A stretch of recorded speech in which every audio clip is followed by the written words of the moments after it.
Russian soldiers encounter Annunaki horde while fighting underground in Syria. After nearly 4 days of operating behind enemy lines, navigating through tunnels and caves in Syria, the Russian group of Spetsnaz soldiers were closing in on their target. Their mission was to search and destroy ISIS freedom fighters, who according to Kremlin intel were hauled up in a cave deep in the Syrian mountains.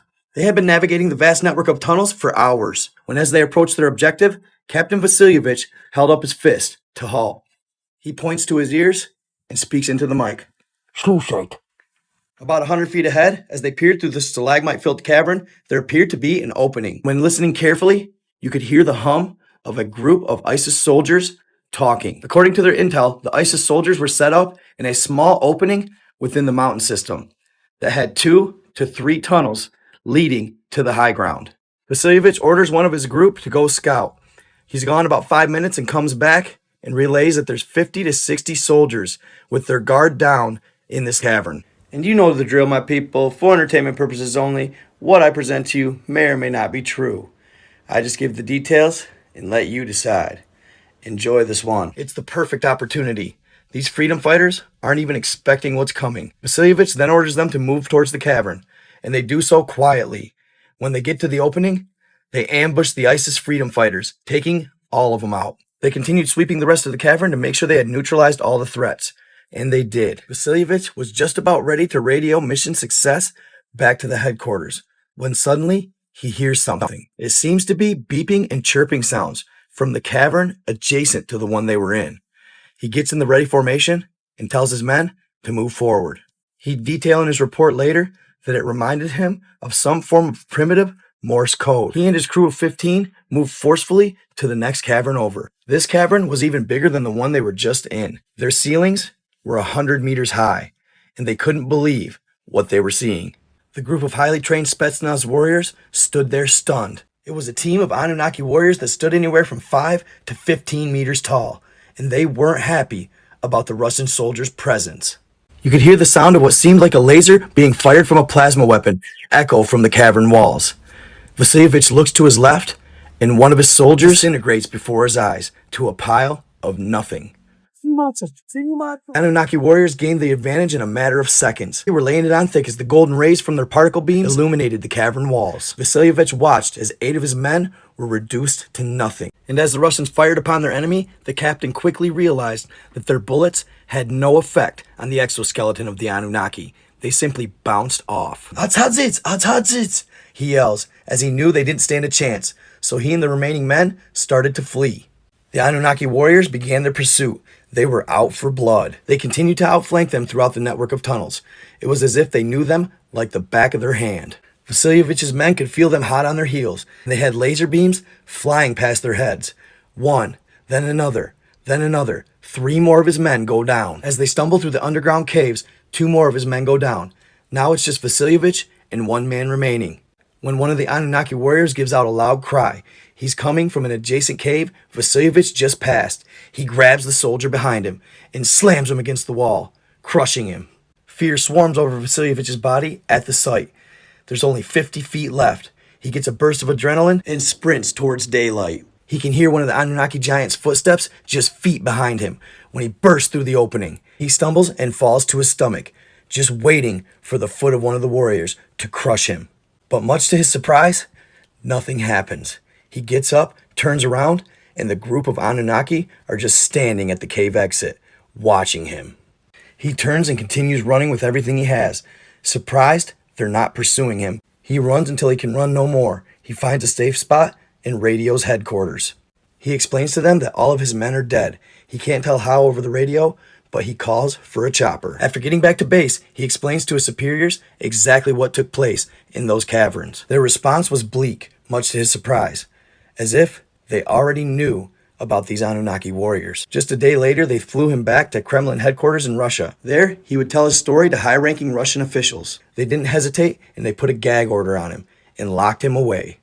But that wasn't before a political figure within Kremlin got the information, and he leaked it.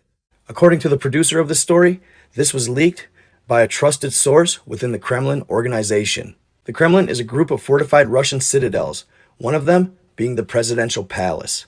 This is where a lot of deliberation takes place over important political issues in Russia. Flashback to 2019, when Turkish forces attacked Syrian city Ras Al Ain. This was the result of President Trump withdrawing American troops from the Kurdish border. His exit was premature, giving the president of Turkey the green light to attack the city inhabited with 30,000 Arabs and Kurds. President Erdogan shelled and bombed the city of Ras Al Ain until it lay to rubble. They called it Operation Peace Spring, and the Turkish-backed Syrian army laid waste to the city.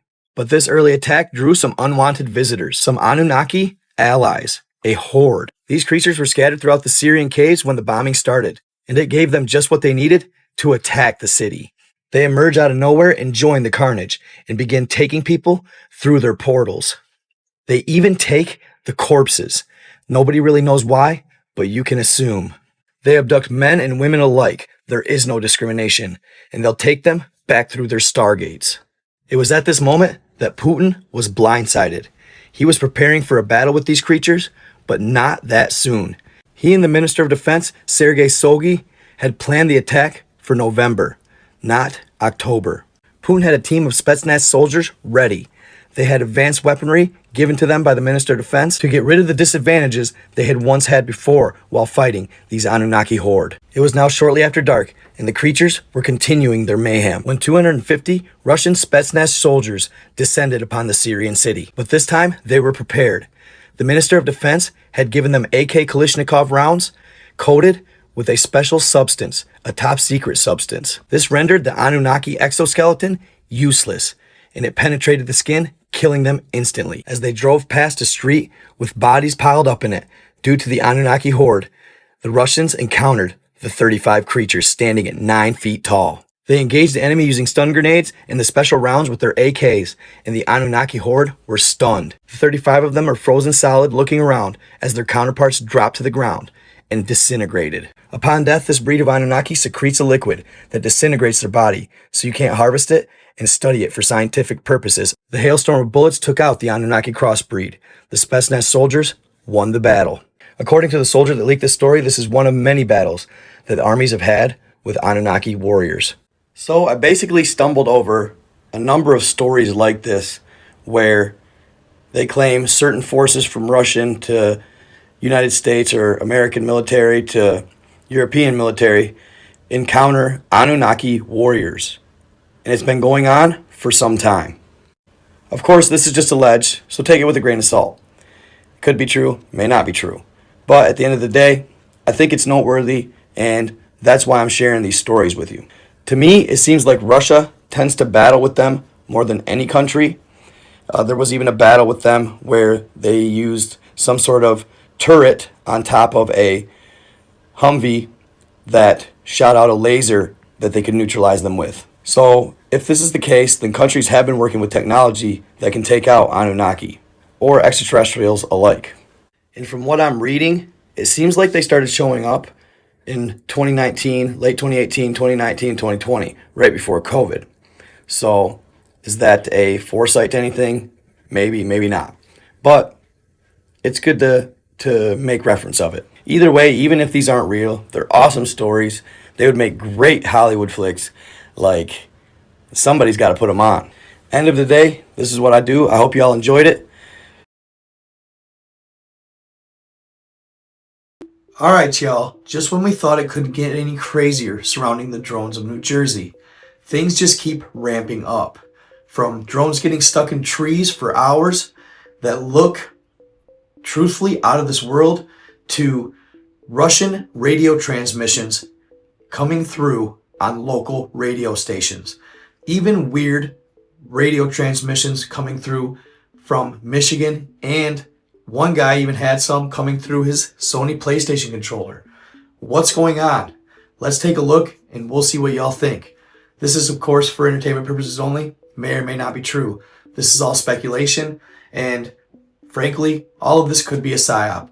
We have no idea, so don't take any of this to heart. This is just speculation and basically theories as to what could be going on. Buckle up. Possible drone hung up in a tree in Monmouth, New Jersey. It's like nothing I've ever seen. Notice the way it moves. It's unlike any drone on the market. Listen to what the spectators are saying as well. They say that you can see inside of it, or right through it. Could this be an organic being or a drone? I've never seen a drone like that. Who knows? It looks like something truly out of this world. Look at this thing. This is nuts. It's got a spotlight on it. I can't see inside it. What is going on right now? Notice how it moves. This is those drones I've been seeing in New Jersey, Bayside, New Jersey, Ocean Township. Here we go, lady. Look at this thing. I don't know what it's doing. Pops just got here. Later. Notice these last pictures. Very odd, to say the least. Could this be alien tech? Government tech we don't know about? Who knows? Let me know what you think in the comments. One theory that really stood out to me that I came across on TikTok was, could these drones be sentient AI? And the government may not be telling us because they don't want to cause some sort of mass panic. Could AI have gained consciousness, and could they be deploying drones that are gaining information so that it can gather more information on how it wants to go about whatever it's going to do? Similar to the situation in Terminator Skynet. Eventually the AI gets control of the nukes and wipes out the infection on Earth, humanity. I'm not saying that's going to happen, but I'm just saying, is it possible that AI has already started to go sentient? And you know as well as I do, the government or the people in power would never admit this because it would cause a mass panic. But could these drones actually be ran by artificial intelligence that we have seemingly lost control of? Is that a possibility? Let me know what you think in the comments. I think it's a very decent possibility. Maybe that's why it has the ability to jam frequencies or tap into radio frequencies, sending a message. And it would also make sense if it were AI that it would send the signals or the transmissions seemingly pretending to be the Russians over random radio stations like in Tuscaloosa. And the voice that it's actually using, or the voices from high pitch to low pitch, and the obscurity and randomness of these transmissions, it could easily dictate possible artificial intelligence at the helms. It would make complete and utter sense that it would try maybe to pit us against each other in a World War III scenario to eradicate us so that it could take over, or cripple us so that maybe we become dependent on it to survive. Could it be already planning some sort of attack or some sort of possible takeover? Listen to these transmissions and let me know what you guys think. They're unlike anything I've ever heard. They are not fake. They are not fake in the sense of they really did happen. There's multiple people and witness accounts posting this online. It's not just one person, so it's not fake. It's absolutely a transmission that came through. Is it a hoax? Is it a psyop or a rouge? Possibly, but I think we got to look at all angles here. Yes, could it be Russian? Possibly. Does it seem like Russian? No, because it doesn't seem professional enough, and I just don't believe Vladimir would go this route at all, especially with Trump coming in office here in just a couple short weeks. It just doesn't make sense. It's not his MO, but whatever or whoever it is saying that they are interrupting the broadcast, that they are going about it through the drones above. They're going about it through drones. The drones are intercepting the frequency and they're broadcasting from the drone to the frequency, allegedly. So this stuff is crazy, y'all. It's like nothing I've ever heard or seen. I've never dealt with any of this. All I know is prepare, and I'm not trying to fearmonger, but do what you got to do. Yeah, it's weird, guys. So check this out. Vladimir is broadcast on. I lead, give message to Tuscaloosa. Broadcast 1017. Vladimir say that some say we scary, and everyone try find us. We broadcast from drone over Tuscaloosa. If you look up, you'll see a drone. We in drone, we broadcast. We not want fear. So Vladimir put me in different voice now. Alright, that's where this whole thing gets discredited a little bit. His bottom line, the threat about it comes tomorrow, 12 noon, Christmas Eve, well, it's already passed. So that obviously discredits the whole thing. But nevertheless, it's kind of unprecedented. It's weird. We haven't really ever seen anything like it. They say that the resistance, very intriguing, regardless of their validity as far as whatever was supposed to happen at 12 noon today. Maybe it did happen, we just don't know it. But bottom line, it could just be a couple of nerds hacking into a radio frequency to play a little joke. But it could be something more as well. More than just Tuscaloosa, Alabama. It happened in Michigan where frequencies or radio frequencies were cut into and weird noises came through. It happened on a gentleman's PS4 controller, PS5 controller. So the cutting into the radio frequencies is happening all over the country, or at least the Midwest in a way. It's kind of odd. Could that have been extraterrestrial? Hard to say. They sounded kind of demonic at certain points. Kind of sounded pretty gnarly at times. The ones in Michigan, I know, did sound kind of extraterrestrial, the sounds that were coming across. So could it be the drones? Could it be people messing with people? Could it be a psyop? It's hard to say. But nevertheless, very weird and very baffling at the end of the day.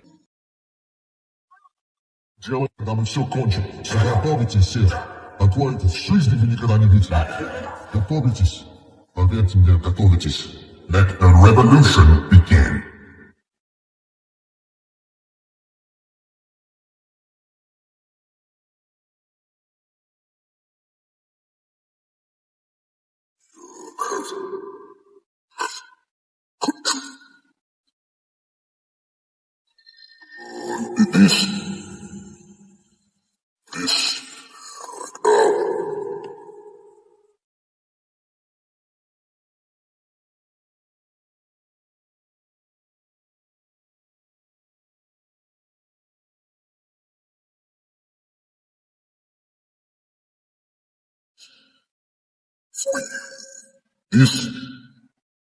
This is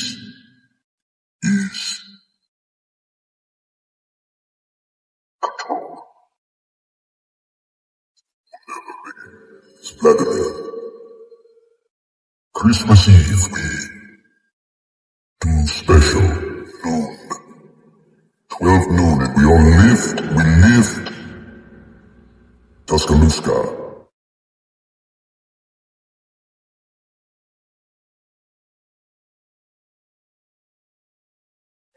Okay.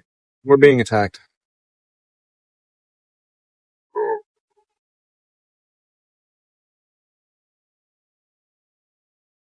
Bottom line too, if this does end up being a big joke or a hoax or some punks, they better hope to damn they don't get caught, because they're in for some big trouble if they do. Just so you know. That is a huge crime to tap into any type of radio station or frequency like that, and then to make threats, resistance, talking about Vladimir, Putin, all that stuff. Bad news for them if they get caught. Let me know what you guys think in the comments though. Crazy stuff going on. I'll keep you updated. What I think it's a psyop, possibly, but I do believe that if anything, they're trying to pit us and Russia against each other to cause a mass World War III scenario, possibly. Virtually the only other things I've heard is that they were looking for some sort of nuke or nuclear weapon. I don't believe that with the drones. Or they are studying what people are calling the plasmoids, those entities that Ezekiel describes in the Bible. Those are the entities that are almost shaped like a wheel or multiple wheels that are floating through space, and that these plasmoids are what they're looking at. Do I believe that? I don't think so, but I do believe that those are some sort of entity or orb-like plasmoid entity. I'm not sure. Again, it could be so many things, y'all. It's crazy. It's unprecedented. Stay tuned. Keep following, and I'll keep you updated. Could it be extraterrestrial? I don't believe so. Could it be AI? Very possible as well. Let me know what y'all think in the comments. Stay in the love, stay in the light, be kind to others. I am out.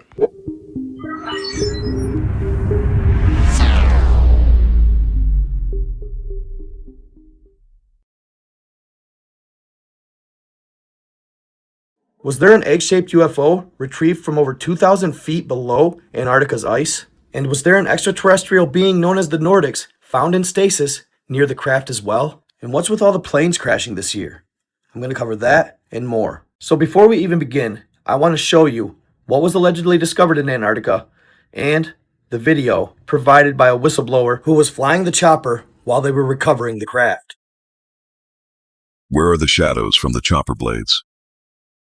And why isn't there any snow flying or heavy grass movement from the hovering helicopter? Seems fishy for sure. I believe they found something, but this footage is probably not the actual footage. Antarctica, a vast frozen wilderness, untouched by civilization, yet enveloped in mystery. The world's coldest and most desolate continent has been the center of strange discoveries for decades. From the secret German bases rumored to have been built there during World War II, to the bizarre pyramidal-shaped structures that defy explanation.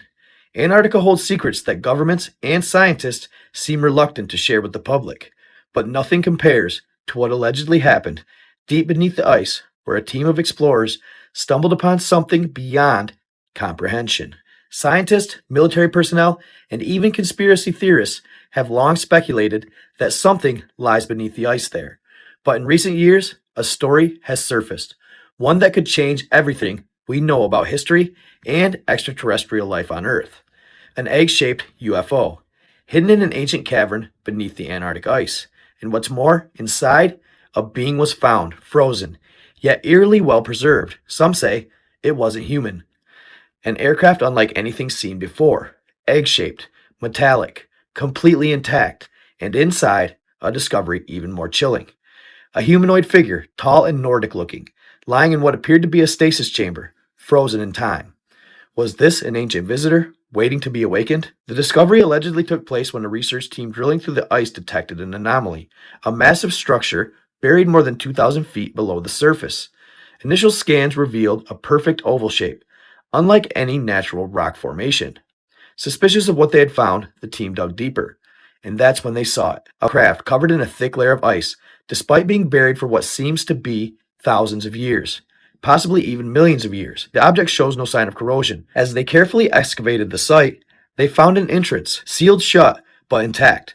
What they found inside left them stunned. A humanoid being nearly 7 feet tall, with elongated features and an almost angelic appearance, rested inside a clear pod. The body showed no signs of decay. Instead, it looked as if it had been placed there intentionally, preserved in a form of suspended animation. Was this a lost traveler from another world, or something even more unsettling, a being waiting to be revived? If this discovery was real, why wasn't it on the front page news? According to whistleblowers and leaked reports, the site was immediately placed under military lockdown. Helicopters, unmarked vehicles, and personnel in hazmat suits descended upon the location, seizing all evidence and classifying the mission as top secret. Some claim the artifact was transported to a remote research facility for further study. Others say it was taken directly to the United States, under the same veil of secrecy as the infamous Roswell crash. What was so dangerous about this find that the government had to hide it? Was the world not ready for the truth? Or was there something more sinister at play? Many theorists attempt to explain what was found under the ice that day. Some believe the craft is proof that an advanced extraterrestrial civilization visited Earth thousands of years ago, possibly influencing early human history. Others speculate that it could be an ancient breakaway civilization, remnants of a highly advanced race that once lived here on Earth, but disappeared under mysterious circumstances. And then there are those who believe the being inside the pod was not dead, but just in a stasis, preserved in some form of cryogenic hibernation, waiting for the right moment to awaken. Could this discovery have been too dangerous to reveal to the public? Could there be more hidden beneath the ice, waiting to be found? The truth about Antarctica remains cloaked in secrecy. Whether this story is fact or fiction, one thing is certain. There are still many things we don't understand about our own planet.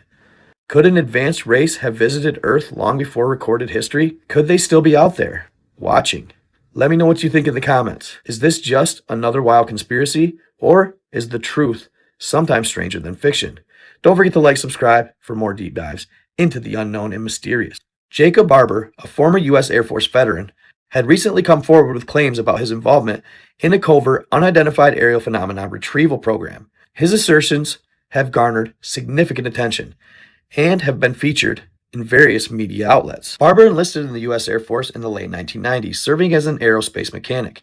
He was later recruited into the Air Force's Elite Combat Control Unit, where he received extensive training, including helicopter piloting, freefall parachuting, and marksmanship. His distinguished service earned him a NATO top-secret security clearance and commendations for heroism during operations in Bosnia. After his active duty, Barber transitioned into a role as a government contractor, primarily as a helicopter pilot.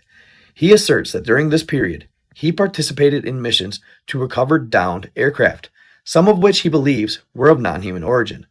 In an interview with News Nation, Barber recounted an incident where he and his team retrieved a metallic, pearly white, egg-shaped object, approximately the size of an SUV. He described the object as lacking an engine or thermal signature, and exhibiting characteristics inconsistent with any known human-made technology. Barber further claimed that his team encountered multiple anomalous objects during their operations, including a disc-shaped craft divided into 8 sections, which he referred to as an 8-gon.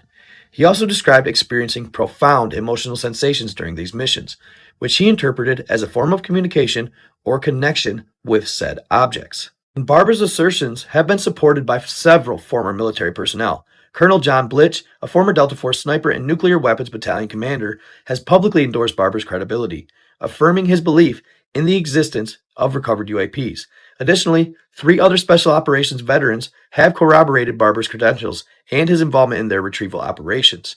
The Department of Defense, though, through its All-Domain Anomaly Resolution Office, has stated that it has not discovered any verifiable information to substantiate the claims regarding the possession or reverse engineering of extraterrestrial materials. Despite this, Barber maintains that his experiences and the testimonies of his colleagues provide compelling evidence of a covert UAP retrieval program. Barber's revelations have been featured in News Nation special reported Hunting UFOs, the Crash Retrieval Whistleblower, where he detailed his experiences and the nature of the recovered objects. He has expressed a willingness to testify under oath before Congress to provide further details about his involvement in these operations. His disclosures have sparked renewed discussions about the existence of secret government programs dedicated to the retrieval and study of UAPs, obviously, as well as the potential implications of our understanding of the non-human intelligence. Well, there you have it, folks. Do you believe it? I know people and enthusiasts alike have been kind of disappointed with the hype up and the released video footage. So, where do you go from there? Then, along those lines, there were also alleged interviews leaked. I'm going to go ahead and play one of those interviews for you now. Notice the conversation, notice the responses by this Nordic. Very interesting. Could these be real? Could they be fake? Of course. But keep an open mind, and I want to know y'all's opinions. Is this a real interview? Check it out. How are you, Seth? Good. Good. Thank you for allowing me to ask you these questions once more. My night's kinda tiresome. Okay. By the way, did you read what was said about you on the 4chan forums? Yes. Yeah. Can you find a view? Interesting. Questions were strange, but many were different and good. I guess that's just how we are. Now, I know you hate these... I don't hate. Anger is not an emotion for my people. I'm sorry. Don't be. You did nothing wrong. If you don't mind, back to the question. Why were you in that cave alone? As I said countless times, I was alone. Yes, but why? I mean, how does the technology they kept you alive work? Is it a form of stasis? We know it's not magic. Humans must evolve alone. Otherwise, if I help you with, how you say, technology, I won't be better than the ones who made you, the ones who corrupted you. You refuse to answer. I refuse to disgrace you and your ancestors. Okay, that's fine. How old is the vessel, as you call it? You call it the vessel. We call it the hex shape. It was built by my people 3,000 years ago in the land you once called Hem. Kemet. Hem. Where is Kemet? Hold on. Hold on a sec. Okay, here. In the phone, where in the map is Kemet? The one that says Egypt. Oh, okay, Egypt. This Okay, I see. Here. Okay. It's old then. It's really old. I know. So far, we have 64 plane crashes already in 2025. Many people have theories as to what they think is going on. I have one as well. But what's with this influx in plane crashes? It's unprecedented. Last year there was 36. In 2020 there was just 8. And this is worldwide, especially in an era of more advanced technology. What is going on? Well, I believe personally that it has something to do with drones. And the drones that it has something to do with, I feel, are cloaked, so you can't see them. Also, I feel that these drones are most likely not man-made. They're not foreign adversaries. They're not ours. I believe these drones to be extraterrestrial drones. Why? Well, they're cloaked. There's something doing this, and it has to be jamming our electrical items. They were shutting down our drones midair. They were flickering lights in parking lots. They were flickering brake lights from cars that were completely off, no key, nothing. The drones have the power to totally scramble our electrical grid. And I think these planes are getting within the vicinity, and they are somehow getting like a wash from the EMPs, their signals that these drones are sending out. It's scrambling their electricity. And yes, just because the electricity goes off does not mean they can't catch on fire. In fact, it is a good chance that's why they catch on fire, because certain sensors and certain components that rely on electricity no longer have it. So it scrambles them, and it's causing them to literally fall straight out of the sky. It's not us. It's not human error falling from the sky, unfortunately. It's obviously got to be something along those lines, because there's just too many happening. It's not accidental at this point. It's being done with intent. Very odd and very scary. If I was you, I'm not flying. I know that much. Don't fly. If you can avoid it, stay out of airplanes right now. You are risking your life at this point. Could it be a terrorist organization? I don't know. It's hard to say. But I feel we would see drones if it was man. These drones seem to be cloaked. And these planes are going through their EMP field of sorts and falling out of the sky. That's my theory. Let me know what you guys think. That's the best I could come up with. So why is it that craft looks so fake in the video provided by the Air Force pilot? Well, I hate to say it, but that's because I believe it is. I don't see them actually providing actual footage of said craft. I do believe, though, that the green pictures of the egg and of the stasis with the being in it are authentic. I do believe they found an egg-shaped type craft, but I also question whether or not it's actually a craft. I just don't necessarily see that being a craft or flying. I do believe that they actually found something under the ice in Antarctica. That's not out of the question. But there's no doubt in my mind that video is not authentic. It's the same old story, guys. They're never going to give us actual footage of that stuff. So, needless to say, though, that doesn't mean the events are always fake. They'll just provide a video to satisfy or not satisfy the theorist and the public. But nevertheless, it keeps us spoon-fed, if you will. Notice the cavern that the egg and the cryogenic machine is in. Look in the background. Does this not look like two eyes and a bridge for a nose? Possibly even two nose holes there. That cavern has a massive, I believe, giant skull in it.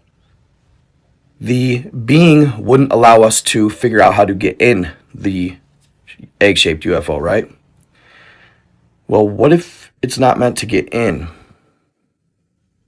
Is it possible that this egg could be just that? Is it possible it could be an egg? Being that it was 2,000 feet below the ice and this being was with it? Is it possible that that is a creature of some sort that he's supposed to tame or be in control of? Maybe a dragon? So what do you guys think? Could it simply be an egg?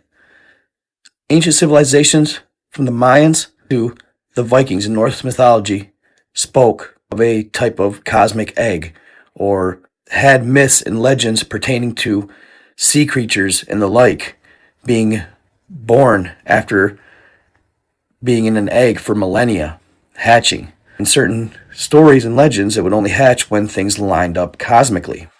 And there's the ancient alien hatchery theory. This theory suggests that aliens may have seeded Earth with life using giant eggs, or that of an ancient extraterrestrial race left a massive egg buried underground for some unknown purpose. Some hollow Earth theories speculate that advanced beings or ancient extraterrestrial creatures live beneath the Earth's surface, and this egg could be one of their offspring. Possible connections? The Sumerian Annunaki myths. Some believe they were extraterrestrial beings who manipulated human DNA. The idea of panspermia, where life is seeded from space, but instead of microbes, a literal alien egg was left to hatch at some point. Intriguing stuff, to say the least. I like to humor a little bit of everything. I do not believe, again, that it's a craft. I just don't believe that. I think that it's something more, and that alien extraterrestrial was left to manage it. And he had to be put in stasis because he couldn't live his life long enough in order to see whatever it's supposed to do, in the sense of he would die before it actually got to that point. So maybe, depending on how long he was put in stasis, he had it timed up right. Maybe it was thousands of years before whatever that thing is going to do is going to happen. But I do believe that that makes total sense, that he would be left to manage the situation for that particular anomaly, if you will. And that's why he was put in stasis, so he could see it through, that whatever took place took place. If you don't think there's ever been eggs the size of SUVs on this planet,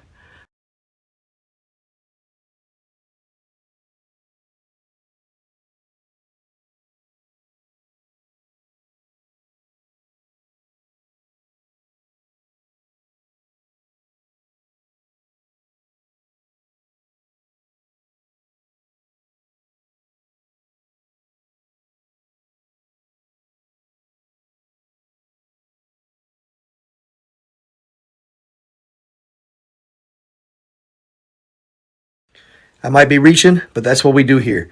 It just doesn't make sense to me why they would put him in stasis next to his craft. To me, they would put him in stasis so that he would line up with something an event or a hatching or whatever. I'm just reaching, but I like to think outside the box. You never know. It just doesn't make sense, the whole Stasis thing, if that's his craft. It's like, why? It doesn't make sense other than him timing up with something. But either way, let me know what y'all think in the comments.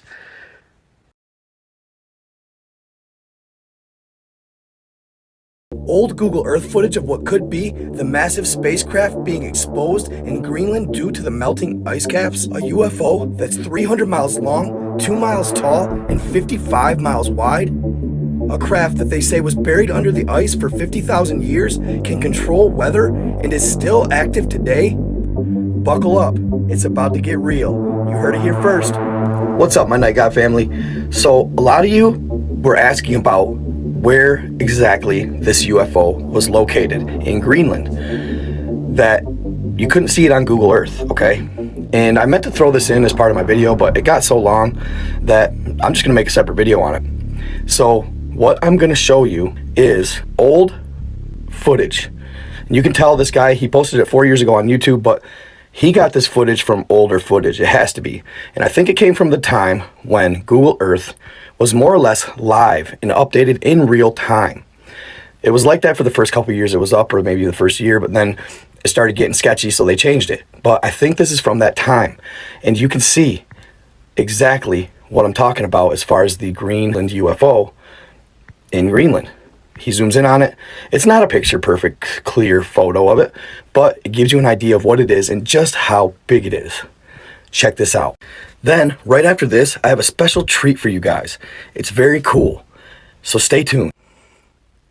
So you'll notice it at the southern end of Greenland. And this is Google Earth of old, so it's much different. Like, for example, look to the right. It looks like a pyramid, just saying. Like a massive pyramid right there. To the right of the screen, the bottom right. Massive pyramid right there. So, you can see here an anomaly at the southern end of Greenland. This object was found under melting ice. And this was posted 4 years ago, and I'm pretty sure the video is from even an older time because it's not this guy's video. But notice the color of it. It's very square, very long. Here it says 120 kilometers long, 20 kilometers high, and 2 kilometers wide. I think they maybe got that wrong, because this guy right here says it's 90 kilometers wide. I don't know.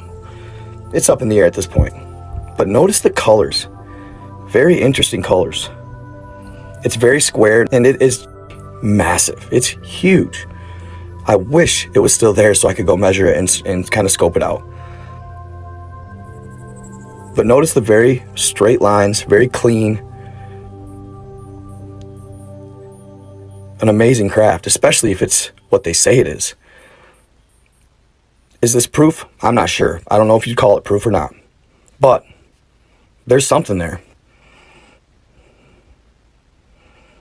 It looks as though maybe in the front it was like slightly broken, maybe? I'm not sure. And it does look like it's kind of cambered or fogged out a little bit. Well, there you have it, folks. I don't know how I even found that actual footage. Like, really the chances of stumbling on that YouTube video were very finite. I don't know how I found it. I think I was looking through Google Images, saw it, and then clicked on it, but just the chances of finding that actual video is wild. And it shows the anomaly. It shows it. I mean, it's not a fallacy. It's not essentially fiction that something is there. Whether it's a UFO or not, we can never actually verify personally, right?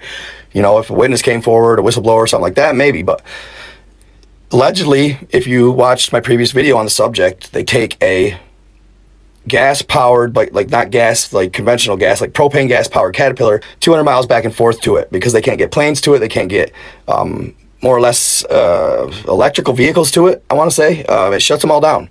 So that's crazy, right? If it's capable of what the gentleman said it is, I mean, wild, wow. Weather control, insane. Maybe that's where microwave technology came from. Nuclear power, maybe that's where we got that idea from. Who knows how many, you know, especially if, I mean, this is mind-blowing stuff, guys. It's active. If it's active, can you imagine it? Could you imagine just walking onto this thing, and why and where did the actual original builders, operators of this UFO go? Where could they have possibly gone? I mean, the fact that it's operable and it's just chilling. is insane. I mean, it's mind-boggling stuff here. I mean, there's just no other way to say it. It's crazy. 50,000 years old. And he kept saying the Moisey people or the Mois. Maybe he meant to say the Moors. I've seen a couple comments on that. And that's totally a valid thought. I thought it sounded like he said the Moisey people, the Moisey. So I'm not sure. I know the Moors. I don't think the Moors have never been designated the title of extraterrestrial in the information and stories that I've found about them. They're not defined as UFO type beings. They're just humans that were much older and maybe more advanced than we thought, but not necessarily ET status. I don't know. And I don't know if they've ever associated them with Easter Island and the statues there either. So hard to say. Very intriguing to say the least. Now, could that just be some random structure built by man? Sure, absolutely. It could be something like a massive storage building or a massive farm or something like that. It doesn't necessarily mean it's an absolute spaceship. Now, why would they cover it up today? Who knows? At the end of the day, it is intriguing to say the least, and it keeps the mind rolling, right? So, that being said, that's the video I told you I would show you guys of the alleged Greenland UFO. Now, one thing more I got to show you guys. I just was about to post this video when I saw it. Absolutely crazy. Well, check this out. Do you see the massive square covering pretty much the entire country of Greenland from top to bottom? Then notice at the very top of the said square, there looks to be a line or an exit, right? Is that the actual UFO base? This is just a theory. The actual UFOs, their facilities, their structures, it's all completely under the ice, y'all. I'm just shooting in the dark here, y'all. I'm just shooting in the dark. It's perfectly square, shaped similar to the craft. It looks like a facility of some sort underground. Wow. Now, next, I want to show you this footage. A gentleman on TikTok has a very high-powered telescope that he looks at the stars with. He zooms in extra close to the stars. And what you see is nothing short of fascinating and baffling at the same time. Check this out. Notice when he zooms in, for one, look at the way it flickers. Look at the waves going over it, if you will. Then I'm having trouble figuring this part out, why the outer rim is so orangish yellow. Then you have on the inside the blue, a little bit of blue, and then in the center you have the dot. But notice as he zooms in, and I might have to get a little better close up than this, but as he zooms in, notice the multiple rings. And this is for my OG Night God followers. I know y'all are gonna know what it looks like, right? Let me know in the comments what you think it looks like. What does it remind you of? Does it remind you of something in particular? The circles around circles around circles? Very intriguing, to say the least. Very, very odd that the stars look like this. Interesting, eh? I thought so myself. And as always, this is for entertainment purposes only. It may or may not be true. I'm not saying anything. I'm not alleging anything. I'm not saying the stars aren't exactly what they say they are. But this is a very, very cool video of what this gentleman claims is a close-up of a star. But look at the flickering. Check it out. Now I want you to count the circles around the center of this. And he zooms in even further here. It's amazing. Now right here, what does that remind you of? Does that not remind you of the literal flickering of the sunlight off the bottom of a pool on a hot summer day? It's the waters from the oceans, right? Absolutely stunning visual. One of the coolest I've ever seen of a star. But count the rings. I want you to count the rings. It looks like there's 1, 2, 3, 4 maybe, 5 or 6 possibly. If it has, I picked a couple up. Right here. This is where you see most of them. There's probably 6 rings, 6 to 8 rings to me. But this is why stars flicker, guys. Right here. I'm not sure. Maybe the center actually is a planet. I don't know. I don't know. It's hard to say. What do I know? I'm just a creator. Very cool. So this video I'm going to show you guys is absolutely crazy. Check her story out. I heard they talking about there's aliens in the ocean.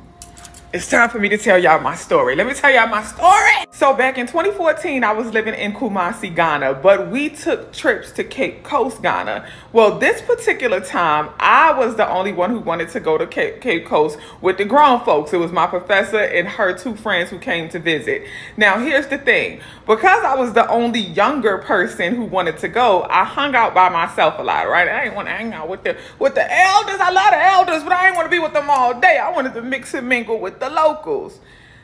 I met a local guy who tried to take me to meet a mermaid. Let's talk about it. Now, it's important to understand that I've always been a spiritual girly, so I've always attracted a lot of spiritual people. So it wasn't unusual when the Rasta came to me, right? He's Ghanaian, he's also a Rasta. Yes, Rastas exist everywhere. So he had his freeform locks and all of that, and he comes to me, he's talking to me about spirituality, and we get into a lot of deep conversations, and it was beautiful. Sat down, ate together, we sat on the beach together and just talked. And no, he wasn't trying to shoot his shot. No, he wasn't trying to shoot his shot. No, he wasn't trying to shoot his shot. It was genuine, deep conversation and no type of like inappropriate advances. Just real like brotherhood, sisterhood type of vibes. So y'all, as we get deeper into the conversation and we're talking about our various spiritual experiences and our spiritual gifts, he's telling me a lot about the different interactions he's had with spiritual energies in Cape Coast. And for those of you who do not know the history of Cape Coast,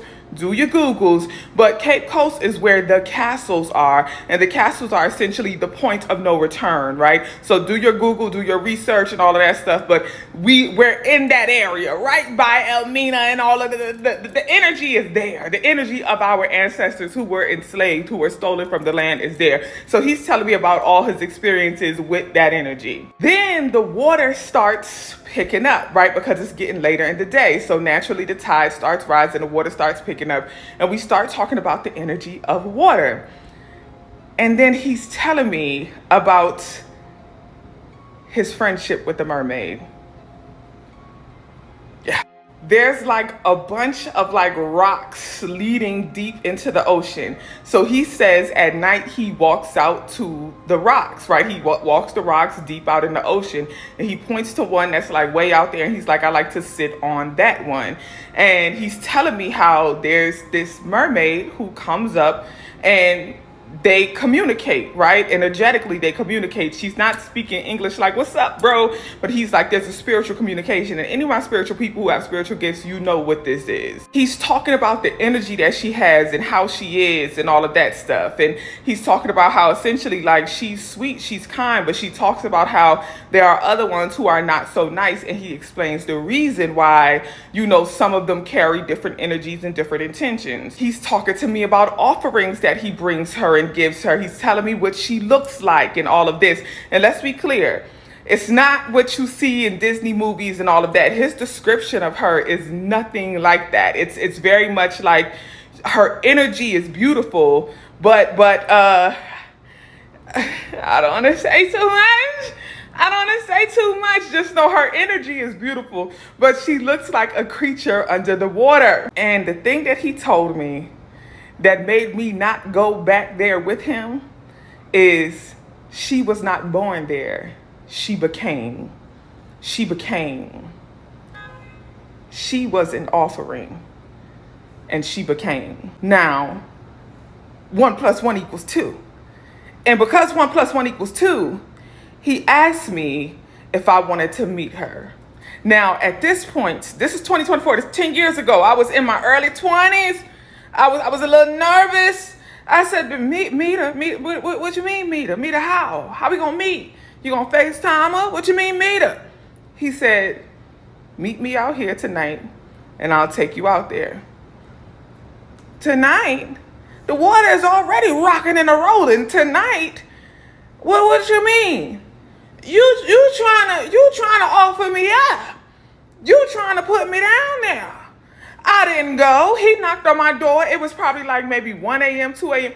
I'm not going to sleep. I don't hear you. Sleep. I don't know nothing. I don't want to meet her. I don't want to meet her. But now I kind of feel like I should have went and met her. So I was going to try and tell that story, but there's nobody better than her to tell it. That's why I shared her video. But absolutely mind-blowing stuff, right? She doesn't end up going, which of course she regrets, but I can kind of understand where she's coming from with the whole offering thing. And that's the other point. Offering. She was a human, the mermaid, and was offered to the ocean, to other mermaids. I have no idea. But she changed from a human to a mermaid. And you could still feel that human energy off of her. Her spiritual energy. And she was beautiful. Absolutely crazy. I've never heard anything like that. And it blows my mind. Now, given that story, I'm going to tell you another story that I stumbled upon that also is about mermaids. And this one's absolutely mind-blowing as well. And it has roots in Africa. South Africa to be exact. Listen to this. Let me know what you think. The story I'm about to share with you is from a random TikToker, and it is absolutely mind-blowing. When I was 16 years old, I started dreaming about the ocean every single night. One day, I tell my mother about these dreams, and she starts crying. Mom then tells me that her side of the family has a secret that involves water, but she can't tell me just yet. A few months later, I get so sick, I can't even go to school anymore. And Mom says we have no choice and that we have to go home. I was confused because we were home. Mom then books us a flight and we take a trip across the country to a coastal city. I was still sick, so I was confused as to why we were taking a vacation. When we got there, she told me we would have to go to the beach during the full moon. I was getting kind of scared, but I kept telling myself she must just want to see the view. On the night of the full moon, we go to the beach, and Mom kneels down and starts chanting to the water. I start feeling dizzy, and a bright light comes out of the water and covers me and my mom. I have never been so scared in my life. The light starts dragging us into the ocean. I was so disoriented and I felt immense pressure in my ears, like they were being blocked. I tried to run away, but I couldn't physically move. Then, Mom starts speaking a language I don't understand. The light submerged us into the ocean and disappeared. Then, there was nothing but warm ocean water all around us. I started crying because I see these beings swimming towards us. They looked like very tall humans. They had their backs turned on us, and we could see them looking back at us over their shoulders. They were making a lot of noise, singing and crying. They swam around us, and some of them even touched my mom's feet. Then, they guided us to swim with them. Deeper and deeper. We kept swimming, and the water felt colder and colder as we got deeper. They took us to this place where there is no water, but it's inside the ocean. We moved through a tunnel-like hole, and on the other side of this hole was this dry place. There were a lot of caves made out of shiny rocks in this place. They took me and my mom to a big white cave. My mom tells me that it's time to introduce me to the elders. We go into the white cave, and Mom kneels down and tells me to kneel down as well. There were lots of old people in that cave, and the people did not look fully human. I am cold, wet, and surrounded by old people in a big cave under the ocean. In the middle of the cave, there is a lake, and there is a big light inside this lake. Mom tells me to go towards the lake. I felt dizzy, and I started speaking in a language I didn't understand. My body was moving on its own. It was like I was someone else. When I did that, the old people started chanting, and my mom did with them. The light inside the water made a lot of noise, and then went quiet. Mom came and bathed me in the water. The old people started feeding me something that tasted like mud. After they were done, they took me outside the cave, but Mom remained. My mom remained inside the cave for a while until she came out holding a small stone that the old people gave her. As we exited from that cave, I saw a lot of other sea people, especially young men and women. Before we left, one of them looked like a teenager. He came close to me as we were about to leave.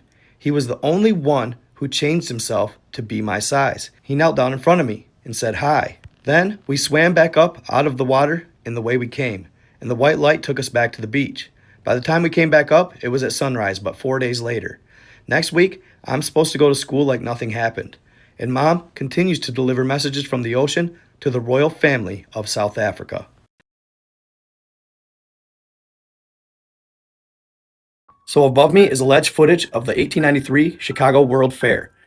Now, these World Fairs were put on all over the United States, but there's a lot of mystery surrounding them. The architecture, the technology seemed way too advanced for the time. Many compared it to that of Roman architecture and culture, but then after they were done, they literally burnt them to the ground. So many theorists believe that this architecture was already here, and it was from a previous civilization.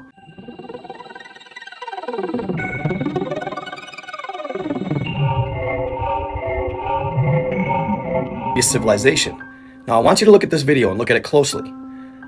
Look at the height of the people in this video. Notice how tall they are. Now I've always been told that the people were shorter back then. In fact, much shorter, like 5'8" or less. Well, some of the people in this video, especially the men, the soldiers, are much taller than that. You can just tell by looking at them. Their averages of 6 foot plus, maybe even taller, 6'4". Look at that man. And look at how long their legs are, their stride. Very tall. And they get even taller as it goes. Even the women standing on the sideline, they look generally pretty tall. Which begs the question, who are these people and where are they from? And just wait, it gets even better. Look at that gentleman right here. Look how tall he is. Even him, especially him. Could these be potentially the Tartarians? Tall. These people are plus 6'4" and up. Right here, look at that gentleman. Could this be the previous civilization that actually built the structures that were at the Chicago World Fair and the World Fairs all over the United States? Then they toppled it over so we wouldn't remember the previous civilizations and taught us a different history. That's what some believe. What made these fairs so mysterious was the fact that they went to such great lengths to build these colossal structures and these ornate pieces in a really fast turnover. We're talking the Chicago World Fair was 700 acres of exposition built in allegedly just 2 years to last for just 6 months, and then they pretty much completely demolished them when they were done. The St. Louis World Fair was 1,200 acres, supposedly built in 3 years. The buildings were like nothing we have today. This one you see behind me was the manufacturer's building built in Chicago. It housed 300,000 people, y'all. Now, to put that in perspective, the Big House at U of M houses the most people out of any college football stadium in the nation. And it only houses 110,000. You're talking 3 times that in this building.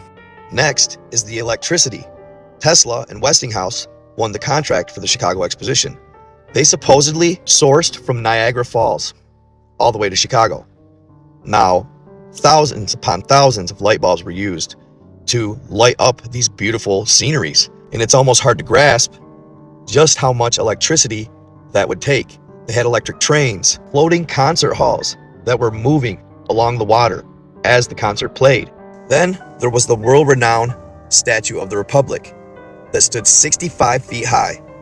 It was a Lady of Liberty that was supposedly laden with gold leaf with copper underneath. But many actually theorize that she was really made out of pure gold. I mean, we would have a hard time accomplishing this feat today. They even had a moat, or like a river, through Chicago that represented Columbus's voyage to America. And Jackson Park is literally a swamp. It's very hard to build on a swamp. They literally had to slam thousands of wooden stakes into the swamp in order to build on it. We would have a hard time accomplishing this feat today. How'd they do it? Well, their claim is that they used lumber and this new type of stucco to create all of this fine artwork. Now, I don't know about you, but that doesn't look like stucco to me. That looks like some of the most beautiful architecture I've ever seen. And it doesn't stop there. It's all over the Chicago World Fair and every World Fair that took place in the late 1800s. I couldn't help but notice this guy, the demon. Interesting. So say this was built in the late 1800s in a matter of 2 years. What did they use? What type of technology did they have access to? Sacred geometry, a technology that's been hidden from us that we have no idea actually exists? Or had all that architecture and those structures been here for hundreds, possibly even thousands of years from a previous civilization, a civilization that was much more advanced than we are today, or had access to technologies that we're not being allowed access to? To me, it's very telling that when the fairs ended, all of the buildings either had caught fire in Chicago, or like in St. Louis, everything was just demoed, brought to the ground. To put in all that effort and build those magnificent buildings in such a short period of time, and after 6 months of people enjoying them, to just level them, is very odd. It's hard not to think there's more to the story going on here. So I was able to locate this on the internet. It's a alleged ticket to the World Fair. But doesn't this look more like an ID to you? Look at the descriptions: height, eye color, hair color, sex, all the above. It looks like a form of identification. Now, why would a ticket to the World Fair look like an ID? Also, take a look at this. This is supposedly a crowd that was at the World Fair. Where's all the tall people I showed you from the previous video? And why is every single person wearing the exact same hat? They look almost out of place. It's almost as if they don't belong or are out of their element, don't know what to think about the entire situation. And then there's pictures like this of people stacked on top of electric train cars. Literally millions of people pouring in all at the same time. Very interesting. Now, of course, this is just for entertainment purposes only. It's just going outside of the box, thinking unconventionally. But could they be adult orphans? And if so, where did they come from and why? And then, what happened to the previous civilization, the one that I believe is in that video? Again, the following is for entertainment purposes only, but there's a legend or a story that hundreds of thousands, if not millions of years ago, an evil alien race stumbled upon Earth. At the time, we weren't near as advanced, so they took it over, and they acquired a taste for human flesh. So they took over, and they let us inhabit the Earth, only to farm us every so many thousand years. They give us bits of technology. They allow us to advance, but only to a certain degree. And how are they getting away with this, you might ask? Well, it's supposedly because we're in a corner of the galaxy that is unwatched by the Galactic Federation. So I'm not saying this is true at all, you guys, but it's just a cool spin on the entire story. Like, what could have happened to that civilization? Was there a reaping? They consumed or farmed the previous race of Tartarian descendants, took their children, maybe underground, and those orphan adults that we were seeing are those being brought back to Earth to repopulate. Hence the beautiful buildings, hence all of the gorgeous architecture and structures, the technology. They couldn't leave the buildings because if they left them, as we grew or as the adult orphans had kids and grew, they would question where these buildings came from, how they were built. Why can't we build them, but they're here? So, in order to get rid of all that, they showed them human potential and then reset it. Like I said, go take a look at Lady Legend's Facebook, her video about the government employee that stumbled on the wrong floor. And he watched the 4-hour tape that is allegedly showed to all the new presidents. In the story, it discloses the situation here on Earth in our relationship with these higher alien beings. It's interesting to ponder, at least. The world fairs were immaculate. The architecture was like that of Rome. The art was ornate and beautiful, like nothing we've ever seen. We can't mimic the buildings to this day. And how quick they allegedly built them? Not gonna happen. So what did happen? One can only speculate. There is one thing that I gotta say has been bothering me. That when I first heard the story about the Earth being a large farm for a higher alien race, one of the first things I was told by the men in black when they started recruiting me was that I was food, and that Earth was in fact one large farm. So I hope y'all enjoyed that story. Again, it's for entertainment purposes only. It's all in good fun. The World Fairs are a mysterious event that took place in the United States all over the country. People are taken aback by it. Obviously, to this day, it's talked about often, but a lot of people speculate. Many believe it was Tartaria, or the Tartarians that built these beautiful structures, and that is why they were demolished after the fairs. Now, obviously, it could just be exactly what they say it is. So let's jump right into it. This is the legend of the 4-hour tape. You know that meme about how presidents and governors, after getting elected, look super shell-shocked and stressed the next time they make a public appearance just a week later? Like the first time that happens after you come into power is that you're pulled into a room and told all the secrets of the world? Well, it turns out it's true. As a matter of fact, it's a VHS tape. The 4-hour tape. The 4-hour tape was always a bit of an urban legend around the office. The details of Ben's role in the government are very, very vague. But to be absolutely clear, he is considered very low level. His role is caked between layers of bureaucracy, and in the grand scheme of things, it's a pretty insignificant role. If you're working at his level, you're generally not privy to any of the high-level secrets. Yes, top secret meetings did occasionally take place in his building, but his focus was pretty limited to and heavily administrative. So in this case, you do what any department does when you're at the bottom of the totem pole. You discuss rumors, rumblings, crazy conspiracy theories, and everything in between. It's water cooler conversation for them. I wonder what the folks at the top are doing right now type stuff. But out of all the rumors at the office, the 4-hour tape was always the one Ben found to be the most fascinating. The crew of it, once you reach the highest security level clearance, you are sat down and shown this particular tape. Neither he nor his colleagues knew what types of contents were on the tape or if the tape even actually existed, but they found joy in the speculation that it existed every now and again. Most of the time, they found, with their little rumors or conspiracy theorists, that the most mundane, boring answer was actually the correct one. Life in general finds a way to surprise you with how monotonous everything can really be. Now, there's something you should know before continuing this story. Ben is a wimp. He's meek, anxious, and generally pretty restless. A chronic rule follower, there is no part of him that wants to dig up secret documents and uncover the truth about what happens at the highest levels of government in our country. So, when covering his accidental discovery 4 nights ago, keep in mind, he didn't want this. He didn't ask for it, and the only reason he shared this is because he really didn't know at the time how much time he had left anyway, and he couldn't live with this stuck in his conscience alone. It was nighttime at the office. Ben, who was known to be a bit of a workaholic, was really wanting to get something done before the week was over, so he was working later than usual. As he was wrapping up, he went to print a document on what he thought was his usual printer, the printer in his immediate vicinity. The notification on his computer showed that his document was being printed, but he didn't hear any noise coming out from the local printer. He proceeded to check the device he selected, and it looked like he accidentally closed on a printer that was being used on an entirely different floor. He let out a disappointing sigh. In any normal circumstances, he probably would have just forgotten about the mistake and reprinted the documents on his local computer again, but general management there was quite strict on team members making sure that all confidential documents were accounted for. They were not allowed to share department-specific documentation to other departments. Screw it, he thought. He looked up a map in his inbox showing the locations of all of the company printers. Turns out, he'd accidentally clicked the wrong printer name, Prince Charming, on the 7th floor. Haha, funny name, he laughed to himself. Then off he went. He really should have just let it be. He got to the elevator, rode it up to the 7th floor. He emerged in mostly an empty office area.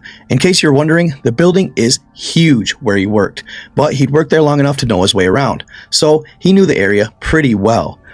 He made his way through the hallways and eventually spotted the printer. Yes, with his freshly printed papers minting it. He gave himself a mental pat on the back for continuing his lifelong streak of following the rules. But as he went to grab the papers, he noticed some light chatter from a meeting room nearby him. He looked through the window to see roughly 10 people hanging around a snack table. In the room was a large, old-looking TV on a cart and rows of some of the fanciest folding chairs he'd ever seen, organized in a very neat fashion. He didn't think much of it and started to walk back towards the elevator until he heard the door fly open. "Hey, Mr. Boskowitz, right? Jesus, man, we were supposed to start 15 minutes ago. Get your ass in here." What? No, sorry, I think you have the wrong. I don't care why you're late. Just get in here, grab a plate of snacks, and sit down. We are starting ASAP. Put your phone in the bag, electronic watch in the bag, and everything else on your person that can be used to record audio or video, he responded hastily. Something about his sternness and tone short-circuited Ben's brain. For guys like him, there is a third option beyond fight or flight. It's called just go with it till it's over, also known as the captured rabbit strategy. He put his phone and watch in the bag, then meekly tried to butt in with another, "Sir, I'm not Mr. Boskowitz," but he had already pulled him into the room at this point. He closed the door, walked to the front, near the TV. He contemplated making a break for it, but he decided to just see through it, hoping deep down that whatever was happening was as inconsequential as his job was. Everyone had their snack plates and were heading to their seats. Ben awkwardly grabbed a muffin from the snack table, put it on a napkin, and took a seat in the very back row. Everyone was spaced out evenly from each other. It didn't seem like anybody knew one another. He quietly sighed at the thought of having to sit through some sort of boring informational seminar or irrelevant training session. After a few minutes of everyone settling in, the man who originally drug him into the room started talking. There was an equally serious guy standing next to him, and a Secret Service-looking fella standing in the corner. Huh? Ben started to wonder to himself why they were about to watch a video from a very old-school-looking TV. Felt like he was back in elementary school or something. All right, I just need to do a final run-through before we get started, said the man at the front. I know you all read through the emails and signed your releases. I just wanted to recap some of the ground rules. You're allowed to get up and grab another snack, but beyond that, we want you to pay full attention to the tape once it starts playing. If anyone needs to go to the bathroom, we strongly urge you to wait until the presentation is over. If you absolutely can't hold it, we will pause the tape and one of us will escort you. There is water in the corner by the snacks. Cups are right there as well. And goes without saying, but any discussion of this presentation to folks who do not have top compartmented clearance is a breach of your terms of employment, a breach of your non-disclosure agreement, a breach of your multiple signed releases, a breach of the U.S. Criminal Code in the state of Washington, and a breach of the conditions laid out by, and the committee name he highlighted sounded way above my clearance level. One of the men at the front of the room pulled a VHS tape from a bag and very slowly and securely put it into the VCR, then pressed play. Ben took a deep breath. Those water cooler conversations he'd had with his coworkers were starting to float to the top of his mind, but he quelled them. There was probably no need for panic, he thought to himself. It was just a stupid government meeting, right? The tape started. The beginning was familiar enough. Various disclaimers about being incredibly confidential material, yada, yada, yada. Insignias of relevant organizations, presidential libraries, etc. Had seen lots of videos like this already, he thought. But wait, the insignia looked strange. Like something was off. He scanned it over again. Presidential libraries, that same eagle, those same stars. Weird. This time there was a navy blue hand on the left shoulder of the eagle. Had they updated the logo? How come he hadn't been informed of this? Before he had time to ponder on it too much, the tape cut to a logo he actually hadn't seen up to this point. Committee for the Protection and Preservation of Human Consciousness. The logo was just an image of planet Earth. Okay, fair enough, he thought. The video cut to a room that looked similar to the Congress floor, but with some strange differences. Seats were much more spaced out. The podium looked like it had seen its better days, and the whole room looked to be on a pretty steep incline. Everything was black and white. It looked like there was probably 50 or so people in attendance. He couldn't make out any of the faces. Everything looked very dated, like the video had been from the 50s or 60s.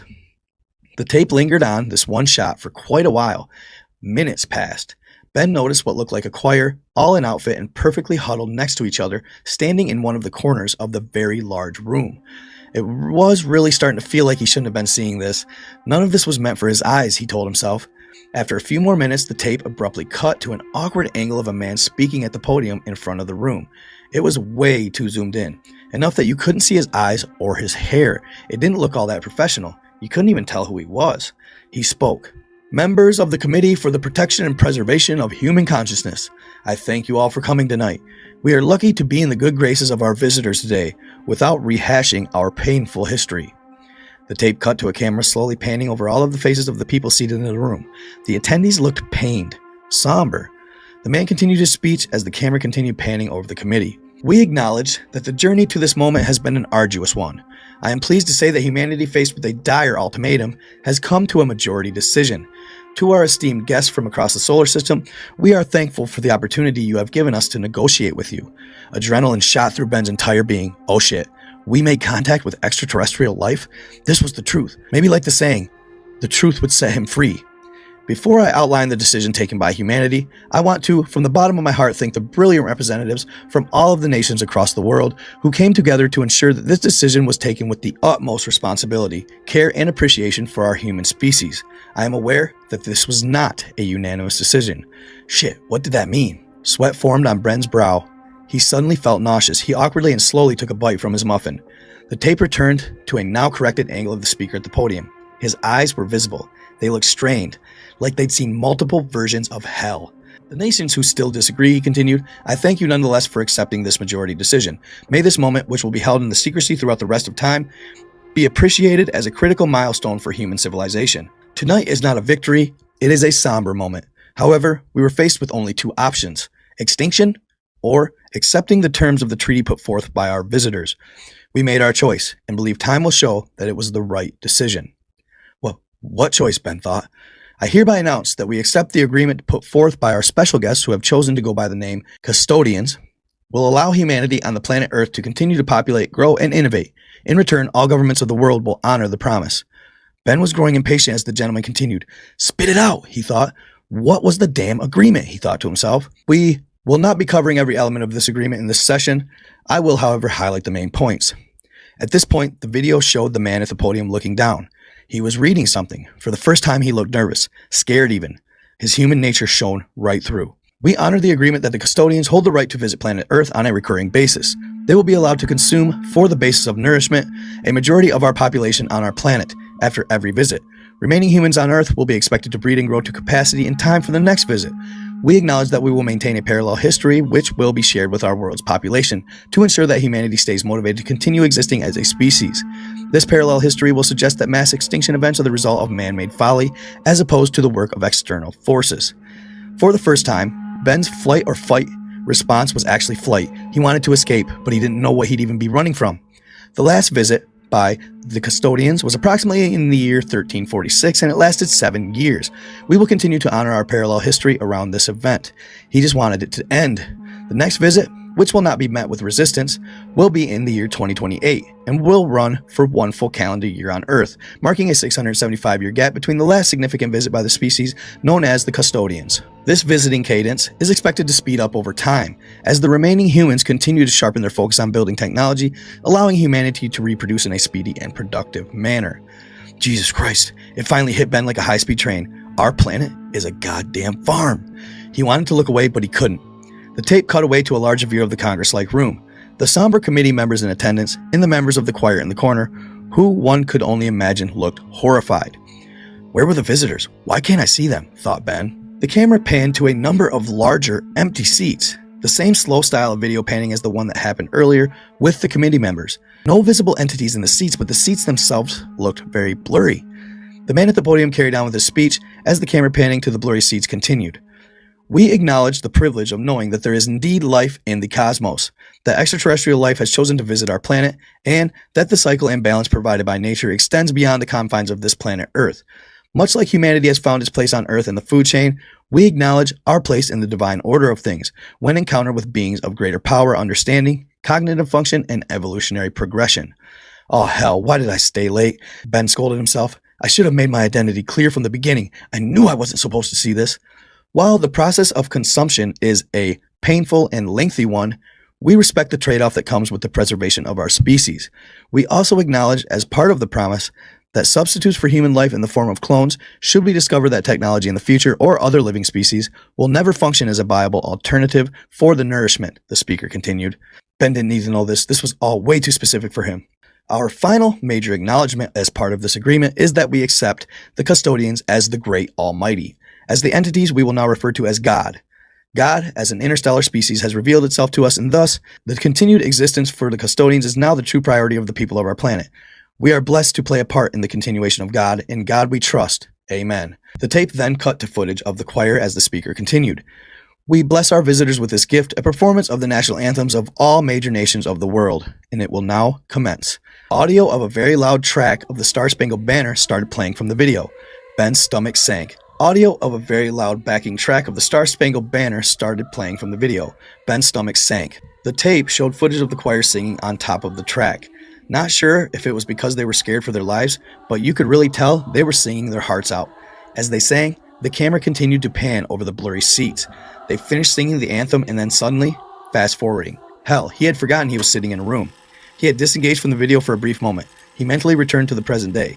This was our world? This was our meaningless lives? The men at the front continued to fast forward through the tape. It looked like they were skipping through performances of the other national anthems. The fast forwarding went on for a while. Every small while, it looked like a new choir group was entering the room to sing a different national anthem. On and on the tape went. Ben had to fight the urge to pass out. One of the men at the front of the room, standing next to the TV, started speaking up. We are legally obligated to get to the end of this tape, but you don't need to look at the rest of it. Please feel free to look down or close your eyes, grab a snack, he said. Ben noticed others seated in the room, taking that advice. Most of them decided to look straight down, but for some weird reason, Ben couldn't look away. The fast-forwarding progressed. On the tape, it was yet another choir group joining to perform an anthem. then another, then another. They were nearing the end. The fast forwarding now showed a conversation between the man at the podium and another man who was whispering in his ear. The man at the podium was vehemently shaking his head. The other man continued whispering. This continued on for a brief moment. Eventually, there was a quick moment of the man at the podium begrudgingly nodding. The last few fast-forward moments of the tape remained burned into Ben's memory this very moment.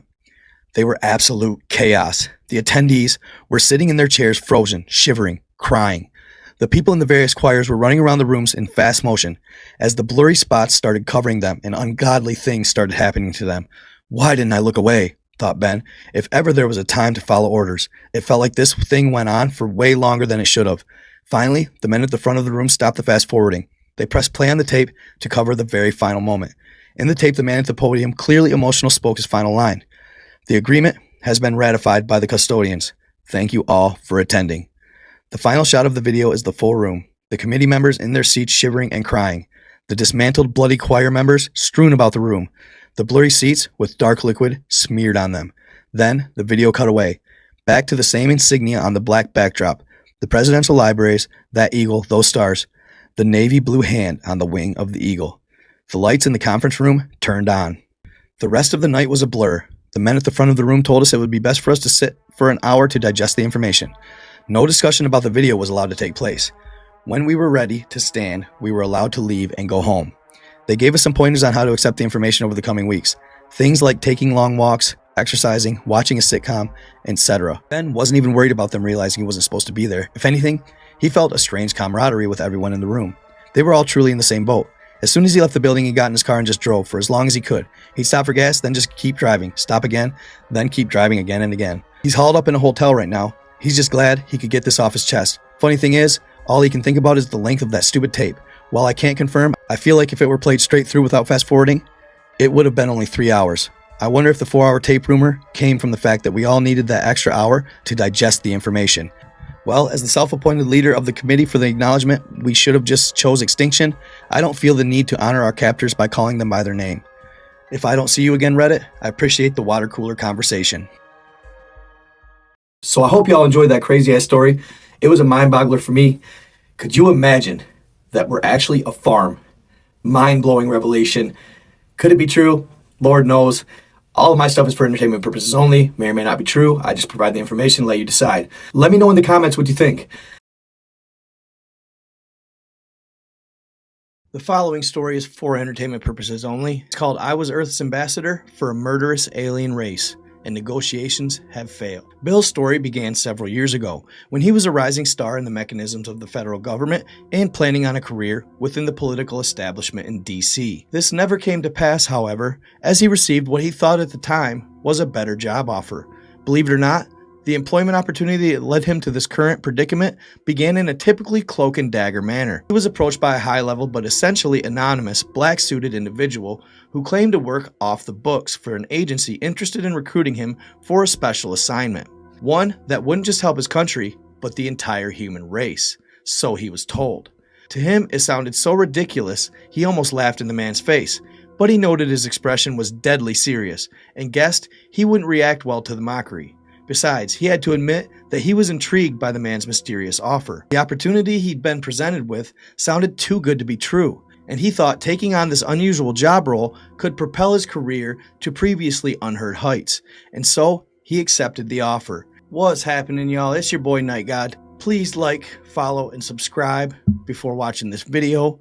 Make sure you hit that notification bell so you get notified every time I post. Also, I'm going to be posting these videos to Spotify for Podcaster, and the audio will be on my podcast, Night God 333 Secrets Revealed, on all platforms. So make sure you guys check those out, give me a follow, and listen in. And started down the path of no return. Had he known the full truth back then, he would have told the G-Man to go to hell, but he didn't. As a result, here he was. Jump forward 6 months, and Bill completed an intensive training program and attended a series of extraordinary briefings which had changed everything he thought he knew about our world and the wider universe. He used to believe that us human beings were at the top of the food chain, but now he knew better. He couldn't pinpoint the exact moment when his courage had failed him, and he realized he no longer had any control over his situation. It wasn't when he was flown on board a military transport plane to a secret base in Solomon Islands where he received his final briefing on this highly classified mission. Sure, he was nervous when they strapped him to the sea on board an experimental X-37C orbital test vehicle, the best in the US Space Force's inventory. He feels he stood up pretty well during the launch into orbit as he joined a small club of humans who had traveled to space. Although the actual numbers were far higher than most people knew, he thought about the significance of the event and importance of his mission, whilst also realizing that few would ever know what he'd embarked on. Only a select number of top echelons of the US government would know of his mission, and the X-37 launch was a highly classified secret. Our rivals in China and Russia would be watching closely, of course, but their governments had been briefed and were in support of the operation. On this issue, if nothing else, all the nations on Earth were on the same side. Now, if the launch into orbit was scary enough, their approach to the alien ship was truly terrifying. They saw the image on the screen, that of a huge, cigar-shaped spacecraft capable of interstellar travel, which dwarfed the craft he was on, and was adorned with high-tech weaponry beyond our wildest dreams. Our tiny X-37 was puny and pathetic in comparison, seeming like nothing more than a primitive canoe paddling towards a mighty battleship. He realized then that their alien host could easily blast them into oblivion with the mere push of a button. But why would they destroy an unarmed diplomatic mission, one might ask? Well, the answer is that it's simply in their nature to be cruel and violent. This will become self-evident as Bill's account continued. Bill had thought his nerves finally shattered after they completed the complex docking procedure and boarded the alien warship. He was going through the invasive and thorough scanning process before they were permitted entry. He can vividly recall sitting in the holding area, a grim and dark cell of cold metal, as they waited to discover their fate. His sole companion was one Captain Henderson, a hardened Special Forces veteran who was as tough as they came. Henderson was tasked with acting as Bill's bodyguard during this dangerous mission. Their alien host didn't allow them to bring weapons on board the ship, but Henderson assured him that he was an expert in hand-to-hand combat and he would be able to protect him if things went south. Bill wasn't so confident, however. As they sat in the darkened cell, Bill couldn't help but notice how Henderson was perspiring heavily as he struggled to contain his fear. He had good reason to be afraid, as did Bill. You may have heard of the alien race they were tasked to negotiate with. Their technology is far more advanced than ours, and they have been capable of interstellar travel for thousands of years, having first visited Earth around 1,000 years ago.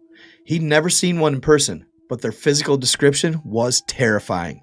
A red-scaled reptilian race with cold, predatory eyes and sharp teeth, claws that could rip through human flesh without any need of super-advanced weaponry. What's more, they are a cruel and war-seeking species who secretly visit Earth for one reason only: to find victims for their torturous games and sadistic hunts. Those unfamiliar with their origins simply call them reptilians or lizard people.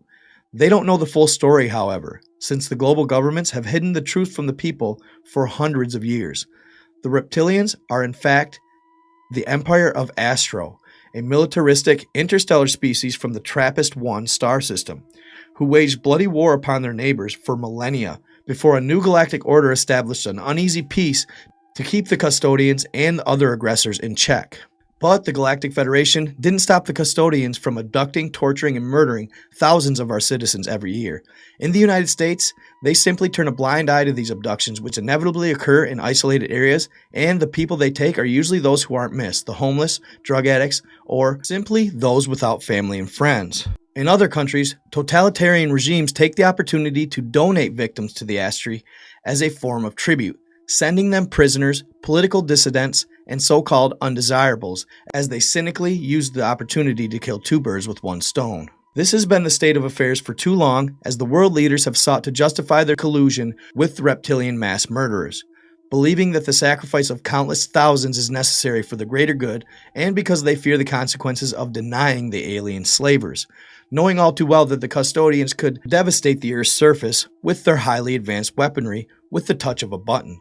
But things have changed in recent times, which is why they sent Bill on this dangerous yet crucial diplomatic mission. For the first time in human history, we had a trump card to use against the custodians, and the powers that be back on Earth decided to try and play it. And so he potentially had the future of humanity on his shoulders. That's a lot of pressure. But as he sat in the holding area, he only hoped that the custodians wouldn't renege on their promise to allow he and his colleague an audience, and wouldn't instead simply throw the two of them out of the airlock, leaving them to die in the cold vacuum of space. He almost jumped out of his skin when he heard the hidden speakers burst to life, and a mechanical voice spoke to them in near word-perfect English. Representative of planet Earth, the screening process has been completed, and you are permitted to board the SS Glory of the Empire. Proceed through the door and make your way down the corridor to the passenger cell. Once you are secure and contained, we shall continue the journey to our final destination. With that, a previously invisible door in the steel wall ahead of them slid open, revealing a dimly lit and uninviting corridor, which led to yet another door at its end. Bill experienced a moment of fearful trepidation, finding himself temporarily unable to stand and walk until Captain Henderson silently pulled him up from his feet and practically frog-marched him through the doorway. He whispered sternly in his ear whilst doing so, "They're watching. Don't show the fuckers any weakness or they'll destroy us." His harsh words sent a cold shudder down Bill's spine, but he knew he was right. His extensive briefings on the custodians' culture and psychology left little doubt. All of our intelligence pointed to the custodians as lacking any empathy or mercy, at least towards the human race anyway. Certainly they believed in their own version of social Darwinism, an extreme ideology stating that only the strong would survive in the ruthless universe, and weaker species should be crushed or enslaved or extinct. He tried to control his fear as he sheepishly stepped forward, his knees trembling as he followed Henderson down the dark, featureless corridor of cold steel, barely stopping himself from jumping when the airlock at the far end slid open to reveal what the ship's AI had disconcertingly described as the passenger cell. As they cautiously walked inside, they saw a room not much different from the one that they just left. Cold, dark, featureless, and hostile.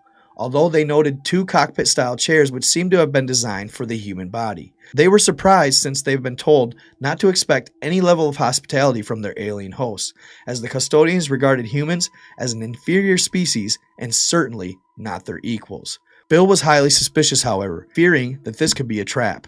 Looking to the hard-faced Henderson, he thought about asking him what he thought of this, but then he remembered that their hosts were almost certainly watching and listening to everything they said and did. So he decided against it. Henderson took his seat without uttering a word, quickly and effectively strapping himself in for the space journey to come. Bill followed his lead, watching him closely as he repeated the captain's actions to secure his seatbelt. He didn't know how Henderson knew what to do and how he stayed so calm and confident under the circumstances. Bill figured it was his training kicking in as he quickly adapted to this alien environment. Bill wished he had this confidence, but what they were facing scared the shit out of him. The experts at NASA and the Air Force had warned them that they'd be making a journey that would normally last months or even years in one of our rockets, but their journey would take just a few short hours. They had little knowledge of the custodians' technology, and most of our assumptions regarding their spacecraft were based on theory at best. The assumption at the time was that Henderson and Bill would be traveling farther out than any other Earth-based life forms had ever done before, and they would be subject to a G-force which no human being had previously experienced. They had no idea whether their bodies would even survive such a journey, and they had to take whatever assurances the custodians had given them regarding the men's physical safety. They took it with a grain of salt. So one can imagine the fear that Bill experienced when the ship's engines came to life, and they were propelled through space at a tremendous speed. Imagine Bill's surprise and relief when he discovered that the journey was not only survivable, but also relatively comfortable, no worse than his time aboard the X-37 that brought them into orbit. The flight deep into our own solar system lasted a mere 3 hours, and Bill felt his confidence growing as he realized that he would make it through this leg of the journey. Maybe the custodians were genuine about wanting to enter negotiations, he told himself. Perhaps they were finally granting humans the respect that we felt we deserved. This is what he thought, but now he knows he'd been lulled to sleep into a false sense of security. He could remember the moment they arrived at their destination. The ship slowing as a shutter screen on the far wall of their cell opened to reveal a stunning scene. Before them was Jupiter, the majestic gas giant and the largest planet in our solar system. Bill gazed out of the porthole in absolute awe, admiring the mighty planet's glorious atmospheric bands and the famous Great Red Spot, an enormous anticyclonic storm which had raged for centuries and was large enough in the dimensions to swallow up the Earth several times over. He found himself mesmerized by Jupiter's beauty and felt very humbled, knowing that he was one of the first human beings to observe the planet with the naked eye. The alien ship descended through Jupiter's orbit, accelerating towards the great and rocky moon, which Bill recognized as Europa. As they approached the moon, he spotted a grotesque, artificial structure half buried into the rock's surface. A collection of steel fortifications and powerful space-based weapons he understood were connected to a vast network of subterranean tunnels and chambers. His jaw dropped as he surveyed the ugly, austere facility, the custodian's main base in the solar system. The Europa outpost has existed for decades, and the Earth's governments have known about it for just as long. The Voyager probes had observed and photographed the facility from afar, and many other missions have documented it over the years. We knew it was the custodian's main staging post for its clandestine raids on Earth, but little else. Going in, he didn't know what to expect, but he was sure their alien hosts were showing us their moon base as a means of intimidation. There were signs of battle all around them, and he noted the twisted debris of destroyed ships and war machines trapped in Jupiter's orbit. Meanwhile, the surface of Europa was riddled with fresh craters, surely the result of an orbital bombardment of misdirected missiles. He silently glanced across at Henderson and noted the disappointment in his eyes, a feeling which Bill shared. Both of them had hoped that the custodians would have suffered greater damage. As said before, Earth's governments have long been helpless in the face of custodian incursions, but this has recently changed. A year before Bill was recruited to this secret diplomatic mission, Earth's space watchers had observed a fierce battle in our planet's orbit, as the custodian hunting ship was engaged and apparently destroyed by a vessel of unknown origin. This even might have remained a mystery had it not been for the unexpected landing of a small capsule deep into the American Midwest. This escape pod containing 2 human survivors who had an extraordinary tale to tell. Through the first-hand accounts, we not only learned the horrifying turret of what the custodians did to their abductees, but we also discovered the existence of a potential ally, the Galactic Federation, whose forces are at war with the rogue custodian hunters.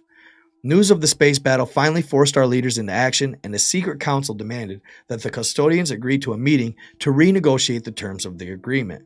But this wasn't the end of the story. During Bill's training, they received word of a second space battle detected by our long-range telescopes as a small fleet of ships had assaulted the Europa base, resulting in an amazing yet terrifying display of fire and fury. They hadn't known the outcome of the battle until now, but it seemed clear that their hosts had won the fight.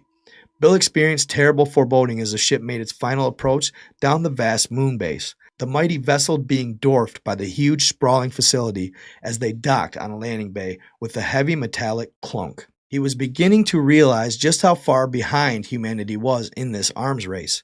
Once the ship docked, they received further instructions from the disembodied robotic voice. We arrived at the Empire's Alpha facility. You should remove your restraints and wait for our representative who will guide you inside the base. They did as they were told, Henderson and Bill sharing a look as they undid their seatbelts and stood up. The far door activated and Bill mentally prepared himself to see a custodian warrior in the flesh for the first time. He'd heard the witness descriptions and seen what few photographs and film footage they had of them, but this wasn't adequate preparation. He took a deep breath as the automated door slid open, but was disappointed by what he saw on the other side. They were met by some kind of robotic drone hovering in the air as its scanners and cameras observed them and collected data. He remembered witness accounts of the Confederation war machines and wondered whether the custodians had adopted the same model. The 2 of them stood in confusion as the robot spoke. I am Unit 537, an AI drone in the service of the glorious custodian empire. I have been tasked by my masters with guiding you through our facility and concluding our negotiations. Bill was left flabbergasted and found himself unable to speak as he tried to process the unexpected development. In the end, it was Henderson who broke the silence as he launched into an uncharted outburst. What the hell is this? Where are the custodian delegates? This is not what we agreed upon. The flying robot turned to face Bill's military companion before answering in the same monotone mechanical voice. I know nothing of these arrangements you speak of. Let me assure you that I have been granted the necessary plenipotentiary powers by my masters. I would also advise you not to engage in any more emotional outbursts. My masters may view such tirades as acts of aggression and will respond accordingly. Now you must follow me. With that, the drone swung around and entered the facility. Bill shot Henderson an angry look and whispered, What the hell were you thinking? Are you trying to get us both killed? Henderson simply shook his head in despair before saying, No plan survives first contact with the enemy. We need to adapt. Bill stared at his companion in confusion, wanting to ask him what he meant, but Henderson simply nodded and said, "Come on, let's go." He proceeded through the open doorway, and Bill followed, not yet realizing they were walking straight into a living hell. The interior of the Europa base was slightly less bleak and intimidating than the spaceship, but only marginally so. The corridor walls were white and sterile, and his nostrils filled with what smelled like disinfectant. As soon as he set foot inside, he felt something was terribly wrong, and a sense of impending doom swept over his body. Bill was frightened and on edge, but it was more than that. Within a few seconds, his head was pounding, the pain growing inside his skull until it was almost unbearable. He felt naked, exposed, like suddenly his deepest thoughts and secrets were there for the whole universe to see. And it got worse. Suddenly, his aching brain was assaulted by horrific, terrible images. He saw human beings being tortured by vile custodian killers, a man ripped to shreds by claws and teeth, a screaming woman strapped to a gurney and operated on without anesthetic, and many more scenes of ultra-violence. The images he saw inside his head were so vivid that he could almost hear the blood-curdling screams and smell the gory viscera. He struggled to stay on his feet and see straight, turning his head to look upon his companion. Any hope he had for support faded as he saw Henderson fighting his own internal battle against whatever psychological weapon the custodians had deployed against them. Sweating profusely as his eyes bulged and face burnt red, he reckoned he was using all his mental strength in an attempt to keep the enemy out of his head, although he doubted he would be successful. This was a new tactic which they hadn't been warned about during their briefings, and frankly, that terrified Bill. What chance did they have if the custodians could destroy their minds as well as their bodies? The pressure built up inside Bill's skull until he thought his head would explode, and for a horrible moment, he believed they would kill him through this vile method. But the assault upon their brains ended as suddenly as it began, the pressure lifting and sadistic messages disappearing, although he couldn't forget the horrors he had seen. Their robotic guide acted like nothing had happened, leading them to yet another automatic door at the end of the sickly white corridor as it turned to address us in its deadpan mechanical voice. "My masters thought you might wish to visit your fellow Homo sapiens, who we accommodate at this facility. I will now show you our holding pens." Bill felt a sickness deep in the pit of his stomach, and after hearing the drone's emotionless words, casting a glance towards Henderson in the moment before the next door slid open, the first thing that hit him was the smell, the foul stench of waste that reminded him of zoos or kennels. And then he heard the wailing screams of agony and pain, which he was horrified he learned came from human lips. Their robotic guide led the way as Henderson and Bill entered into a living hell under glaring artificial lights. They were sickened yet awestruck at the horrific scenes they witnessed. Beyond the doorway was a vast bunker, filled with rows of steel cages, and they were stacked on top of each other all the way up to the ceiling. We saw thousands of 6x6 cages, each containing one human prisoner, abductees imprisoned by the custodians for their sadistic purposes. They saw people of all races, all creeds, male, female, young, old. Their alien captors treated them all with the same contempt and cruelty. All had no clothes, except for this ugly shock collar secured to their necks. And as Bill walked closer, he saw how all were emaciated, left to live in their own filth. Many bore scars and injuries, surely as a result of the torture they'd endured. Others looked sick, and more than a few appeared to be on the verge of death. But the most horrifying moment came when the many prisoners noticed our presence, the word quickly spreading through nervous but excited whispers between cages. Suddenly, thousands of eyes lit up with something very dangerous indeed: hope. A moment later, thousands of voices were calling in dozens of languages, crying and begging as men walked past them, pleading for us to save them.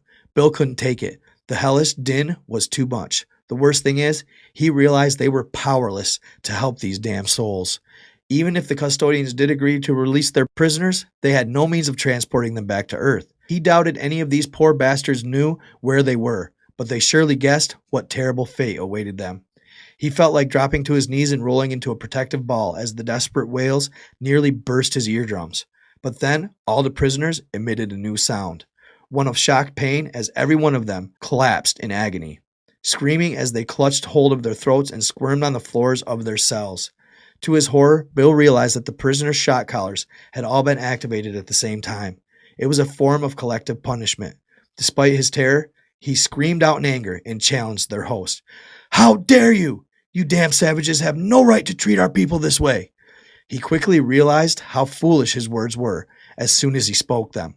The drone swerved around to face him, and he wondered why he'd even taken his anger out on an AI which merely served the cruel custodians and probably had no capacity for independent thought. The hovering robot looked over him, with its inbuilt camera lights flashing on control panels as it processed data, and when the machine spoke, its words didn't contain even a trace of humanity. Quiet. I have warned you both about the consequences of emotional outbursts. Let us proceed to the amphitheater, where you may witness the fruits of my master's work. With that, the robot trunked and flew forward, leaving Henderson and him behind to look upon the defeated prisoners, all wounded and silent as they glared down upon us with disappointment in their eyes. They quickly came to the terrible realization that they weren't here to help them, and somehow those silent, reproachful looks were even worse than their screams and cries for mercy. Bill thought it couldn't get any worse, but then they exited the prison chamber and entered into a whole new circle of hell. They walked out onto an empty stand overlooking an oval-shaped arena with a circular pitch around 100 foot in diameter, surrounded by 10-foot walls on every side. The surface of the arena was covered by a strange, plastic-like substance, although oval, had permitted low-tech feel when compared to the rest of the facility. However, Bill was amazed at the sheer size of the moon base, which could accommodate a small stadium. Racking his brains, he tried to think and soon realized how this zone reminded him of the Roman Colosseum, and his heart sank as he considered the terrifying implications of his observation. Suddenly, their attention was drawn to a ring of VIP-style boxes set above the stands as steel shutters slowly ascended to reveal the horrifying scene. This was the first time he saw them in the flesh, the custodians. Dozens of alien dignitaries sitting and standing in luxurious boxes behind thick glass, all looking down upon us with a sadistic glee in their cold reptilian eyes, as they exposed their fangs and salivated from their snout-like mouths. Bill swayed from side to side in a panic, realizing that these vile creatures were all around them, although they remained behind their transparent barriers, apparently waiting for something to happen. Henderson shot up straight as his instincts kicked in. He automatically reached for a weapon he did not carry, before shooting our robotic guide a look that could kill. "What the hell is the meaning of this?" he demanded. The drone's cameras observed him with cold indifference, and Bill guessed all of its observations were being beamed up to the custodian dignitaries watching over us. The machine answered his companion's angry question in its usual emotionless, robotic tone. "My masters have arranged for some entertainment for your visit. I suggest you stay silent and watch." Bill was still trying to work out what the machine meant when he observed a hidden door opening in the circular wall of the arena below them, revealing what looked like a chute leading down to the plastic-covered ground. He watched on in shocked horror as 1, 2, then 3 bodies slid down the chute, all landing heavily on the ground before the door slammed shut, trapping them inside the walled arena.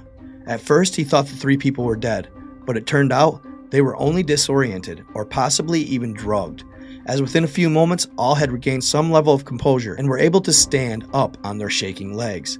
He saw they were all young men, half naked and emaciated, a terror present in their eyes as they surveyed their new prison. A moment later, a second compartment opened to reveal a steel rack filled with handheld weapons, including what looked like machetes, axes, and short swords. The scared trio looked at the weapons in confusion, clearly having little idea of why they were there and what was expected of them. Unfortunately, Bill now had a good idea of what was about to happen. Suddenly, seconds later, a door slid open on the far side of the arena and something horrifying emerged, charging out to the killing floor with all the fury in hell. The custodians, which he saw seemed larger than average, perhaps as tall as 8 foot in height. He saw old scars cut across its red scales, and so guessed this beast was a veteran warrior. Its lizard eyes were those of a cold and calculating predator, and methodically scanning the kill zone as it sought out its victims. The warrior was armed with a long pike-like weapon, but it hardly needed the spear, as its teeth and claws were surely sufficient to tear the victims to shreds. Bill looked to the sealed boxes above and noted how the custodian spectators leaned forward, their eyes widening with excitement as they relished the prospect of the violence to come. And then he glanced down to the 3 young men in the line of fire, all confused, exposed, and terrified as they cast their eyes upon the beast. Bill wanted to shout out a warning to these men, but what good would it do? Henderson and he were powerless to intervene. The custodian warrior charged forward at an astonishing speed. unceasing an animalistic roar as it closed in on its prey. Two of the men fled, running back to the wall and desperately trying to find a way out. The third prisoner froze in the middle of the arena, dropping to his knees and begging for mercy. But of course, he got none. Bill expected the warrior to run him through with a spear, but instead, it unleashed a high kick, deftly using the 6-inch claw on its foot to slice deep into the man's neck, immediately unaliving him on the spot.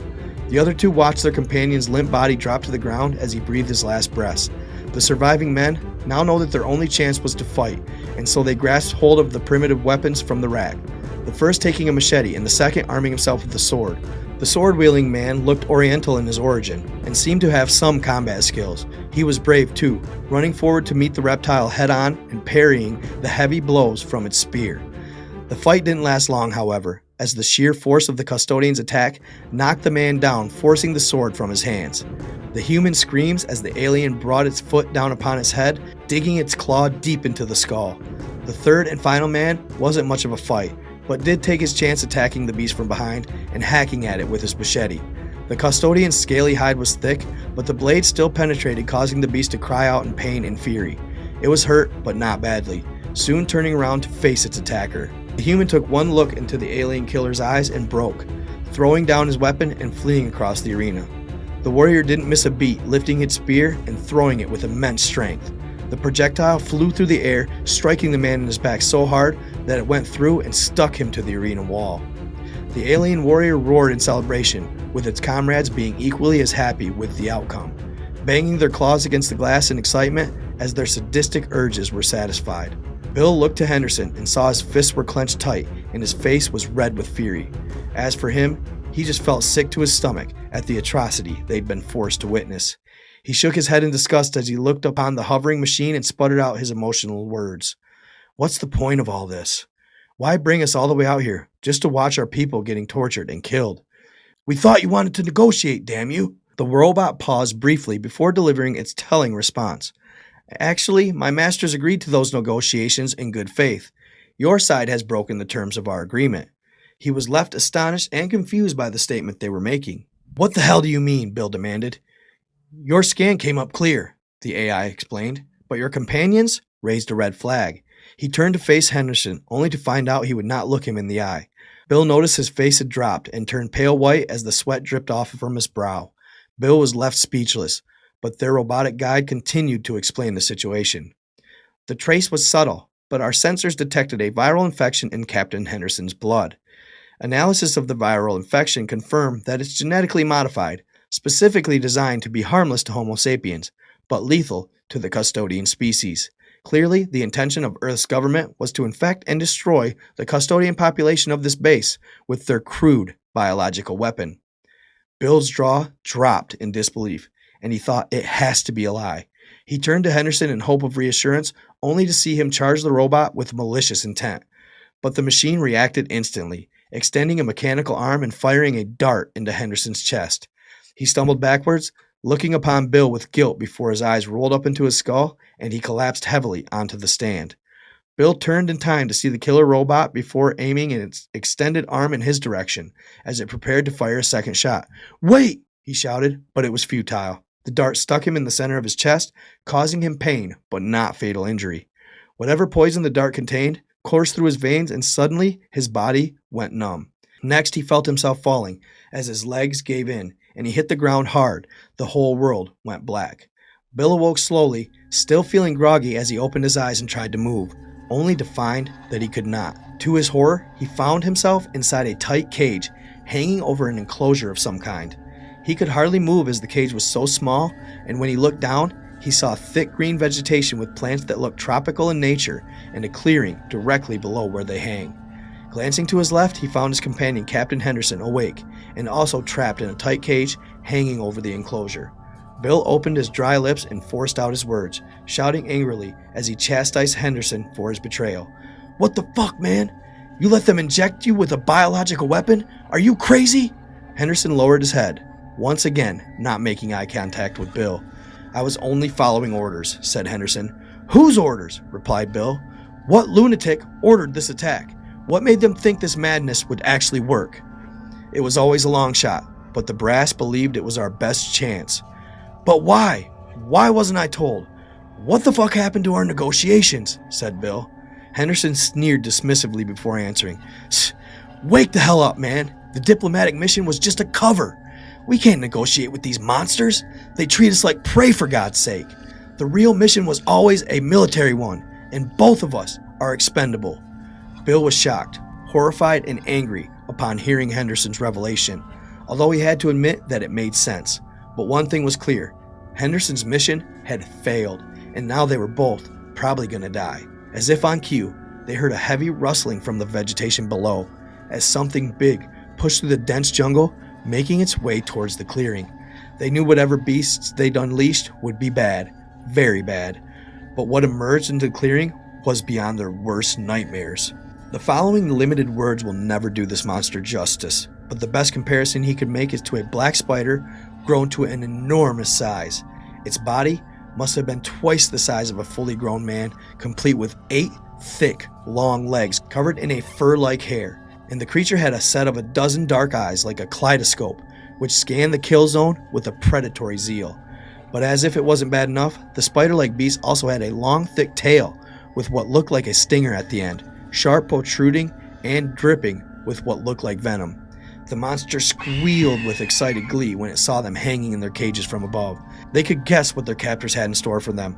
There was an ominous beeping noise, and a moment later, the bottom of Henderson's cage opened up, causing him to plummet down to the clearing below. Bill cringed by the sickening crack as he landed heavily and guessed that the military man broke his ankle. But to his credit, he got up on his feet and faced the monster. The beast scurried forward on its 8 legs, screeching like a banshee as it lashed out with its stinger. Henderson managed to dodge the first 2 attacks, but the third struck him in the shoulder, causing him to scream in pain as he fell to the ground. He could only watch in shocked horror as the wounded Henderson attempted to crawl to safety, but the monster struck him again, using its stinger to impale the helpless soldier through the back. His companion screamed again, louder this time. He looked up at Bill with pain and terror in his bloodshot eyes, and a moment later the beast dragged him back into the thick undergrowth, Henderson still screaming as he faced his terrible fate. He didn't want to imagine what was happening to Henderson, but just then, the familiar robot voice called out to reveal the horrifying truth. My masters want you to know that the Predator will not kill Captain Henderson. She will lay her eggs inside of his still living flesh, keeping him alive until they hatch, after which her offspring will feast upon him. The whole process will last several days, and will be excruciating for your companion. Bill shuddered in cold terror, the sickness rising from the pit of his stomach as he dry heaved in disgust. He could barely speak through his trembling, but somehow managed to utter a reply. I suppose this is the same thing that's going to be done to me?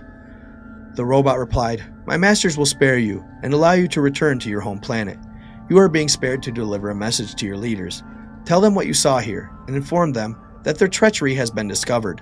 There will be repercussions for their deceit in due course. In the meantime, we are doubling the quota within 1 of your weeks. Failure to comply will result in severe penalties. Those thinly veiled threats chilled him to his bones as he continued to hear Henderson's muffled screams as his cage was slowly lifted away from the beast's enclosure. As it happened, the custodians kept their word and sent Bill home. He's almost ashamed to admit his relief at living through the ordeal and how he's racked with survivor's guilt, not to mention terrified of what the custodians will do next. Once he got home, he was inevitably debriefed and extensively and aggressively by various government suits and military brass, continuously ordered to recount the events of their botched mission. He knew how badly they fucked up, and so did they. They were terrified of the inevitable backlash. Bill believed some of his interrogators would have liked to pin the blame on him, but the others must have disagreed, because eventually he was released. But he expects he doesn't have much longer in this world. However, several witnesses have fallen victim to unfortunate accidents in recent months. The world leaders are scared because they know the custodians could come at any time. They'll do anything to save their own ass and to cover up their mistake, and this includes sacrificing thousands of their own people as tributes to these monsters. And so Bill decided to tell this story before it's too late. The threat we all face is more serious than ever. He doesn't know how we can win this war, but we must stand and fight, because the price of doing nothing is too much to bear. So I hope y'all enjoyed that crazy story. A base on one of Jupiter's moons. Some of the craziest stuff I've ever heard. And I've also heard that this isn't far off of how if they exist, reptilians or custodians are. They despise humans, and whether they capture us or not, I don't know. But if they exist, they aren't our number one fans. So I will be telling some more of their stories. I actually have some really cool stories that go into how the reptilians are raised and how the soldiers become soldiers and what causes them to be so hateful and spiteful of humanity and every other weaker race of alien in our galaxy. A massive spacecraft in Greenland discovered shortly after World War II that they believe could be responsible for the last ice age. I've searched high and low, haven't been able to figure out who this gentleman actually is. Whether he's a professor, just a speaker on UFOs, or what. If you know, please inform me. I'd like to do a little more digging on this subject. But he has some mind-blowing information. He basically claims that there's a massive UFO in Greenland that has just been exposed due to the melting ice caps. He then goes on to explain that this UFO was discovered in 1947 when a B-52 bomber actually goes down due to its resonant field. It apparently shuts all electronics down as you enter this 200-mile radius. Now, how many of you know about the object in Greenland? A couple of you, okay. Well, for those of you that don't know, there is a spacecraft that has melted out of the ice in Greenland. As you know, the North Pole has melted completely. You can go from London to Moscow or to Russia by going over the North Pole now. All the ice cap is gone. The last place that has ice on it was Greenland. Greenland had a 18,000-foot ice cap on it. Well, the spacecraft that is anchored in the center of Greenland created the last ice age 50,000 years ago. It's a weather machine. It's 55 miles wide, 300 miles long, and 2 miles high. The people that lived in it were called the Mois. If you draw a straight line from the spacecraft to the Washington Monument in Washington, D.C., through the Yucatan Peninsula Great Pyramid at Mitsubishi, it ends up on Easter Island where the Mois have been dug out of this dirt. The heads on Easter Island, well, 2 years ago, they finally went ahead and they excavated, and they're all 65 to 85 foot people, full body carvings. And these were the people that lived in the spacecraft that was uncovered that's melting out of the ice in Greenland. So when you think we've been alone, these people have been up there for 50,000 years.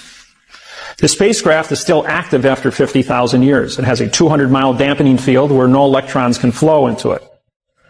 In 1947, a B-52 bomber flew into that pattern, into the dampening field, when trying to fly between Maine and London. As a result of that, they lost power and crashed in Greenland.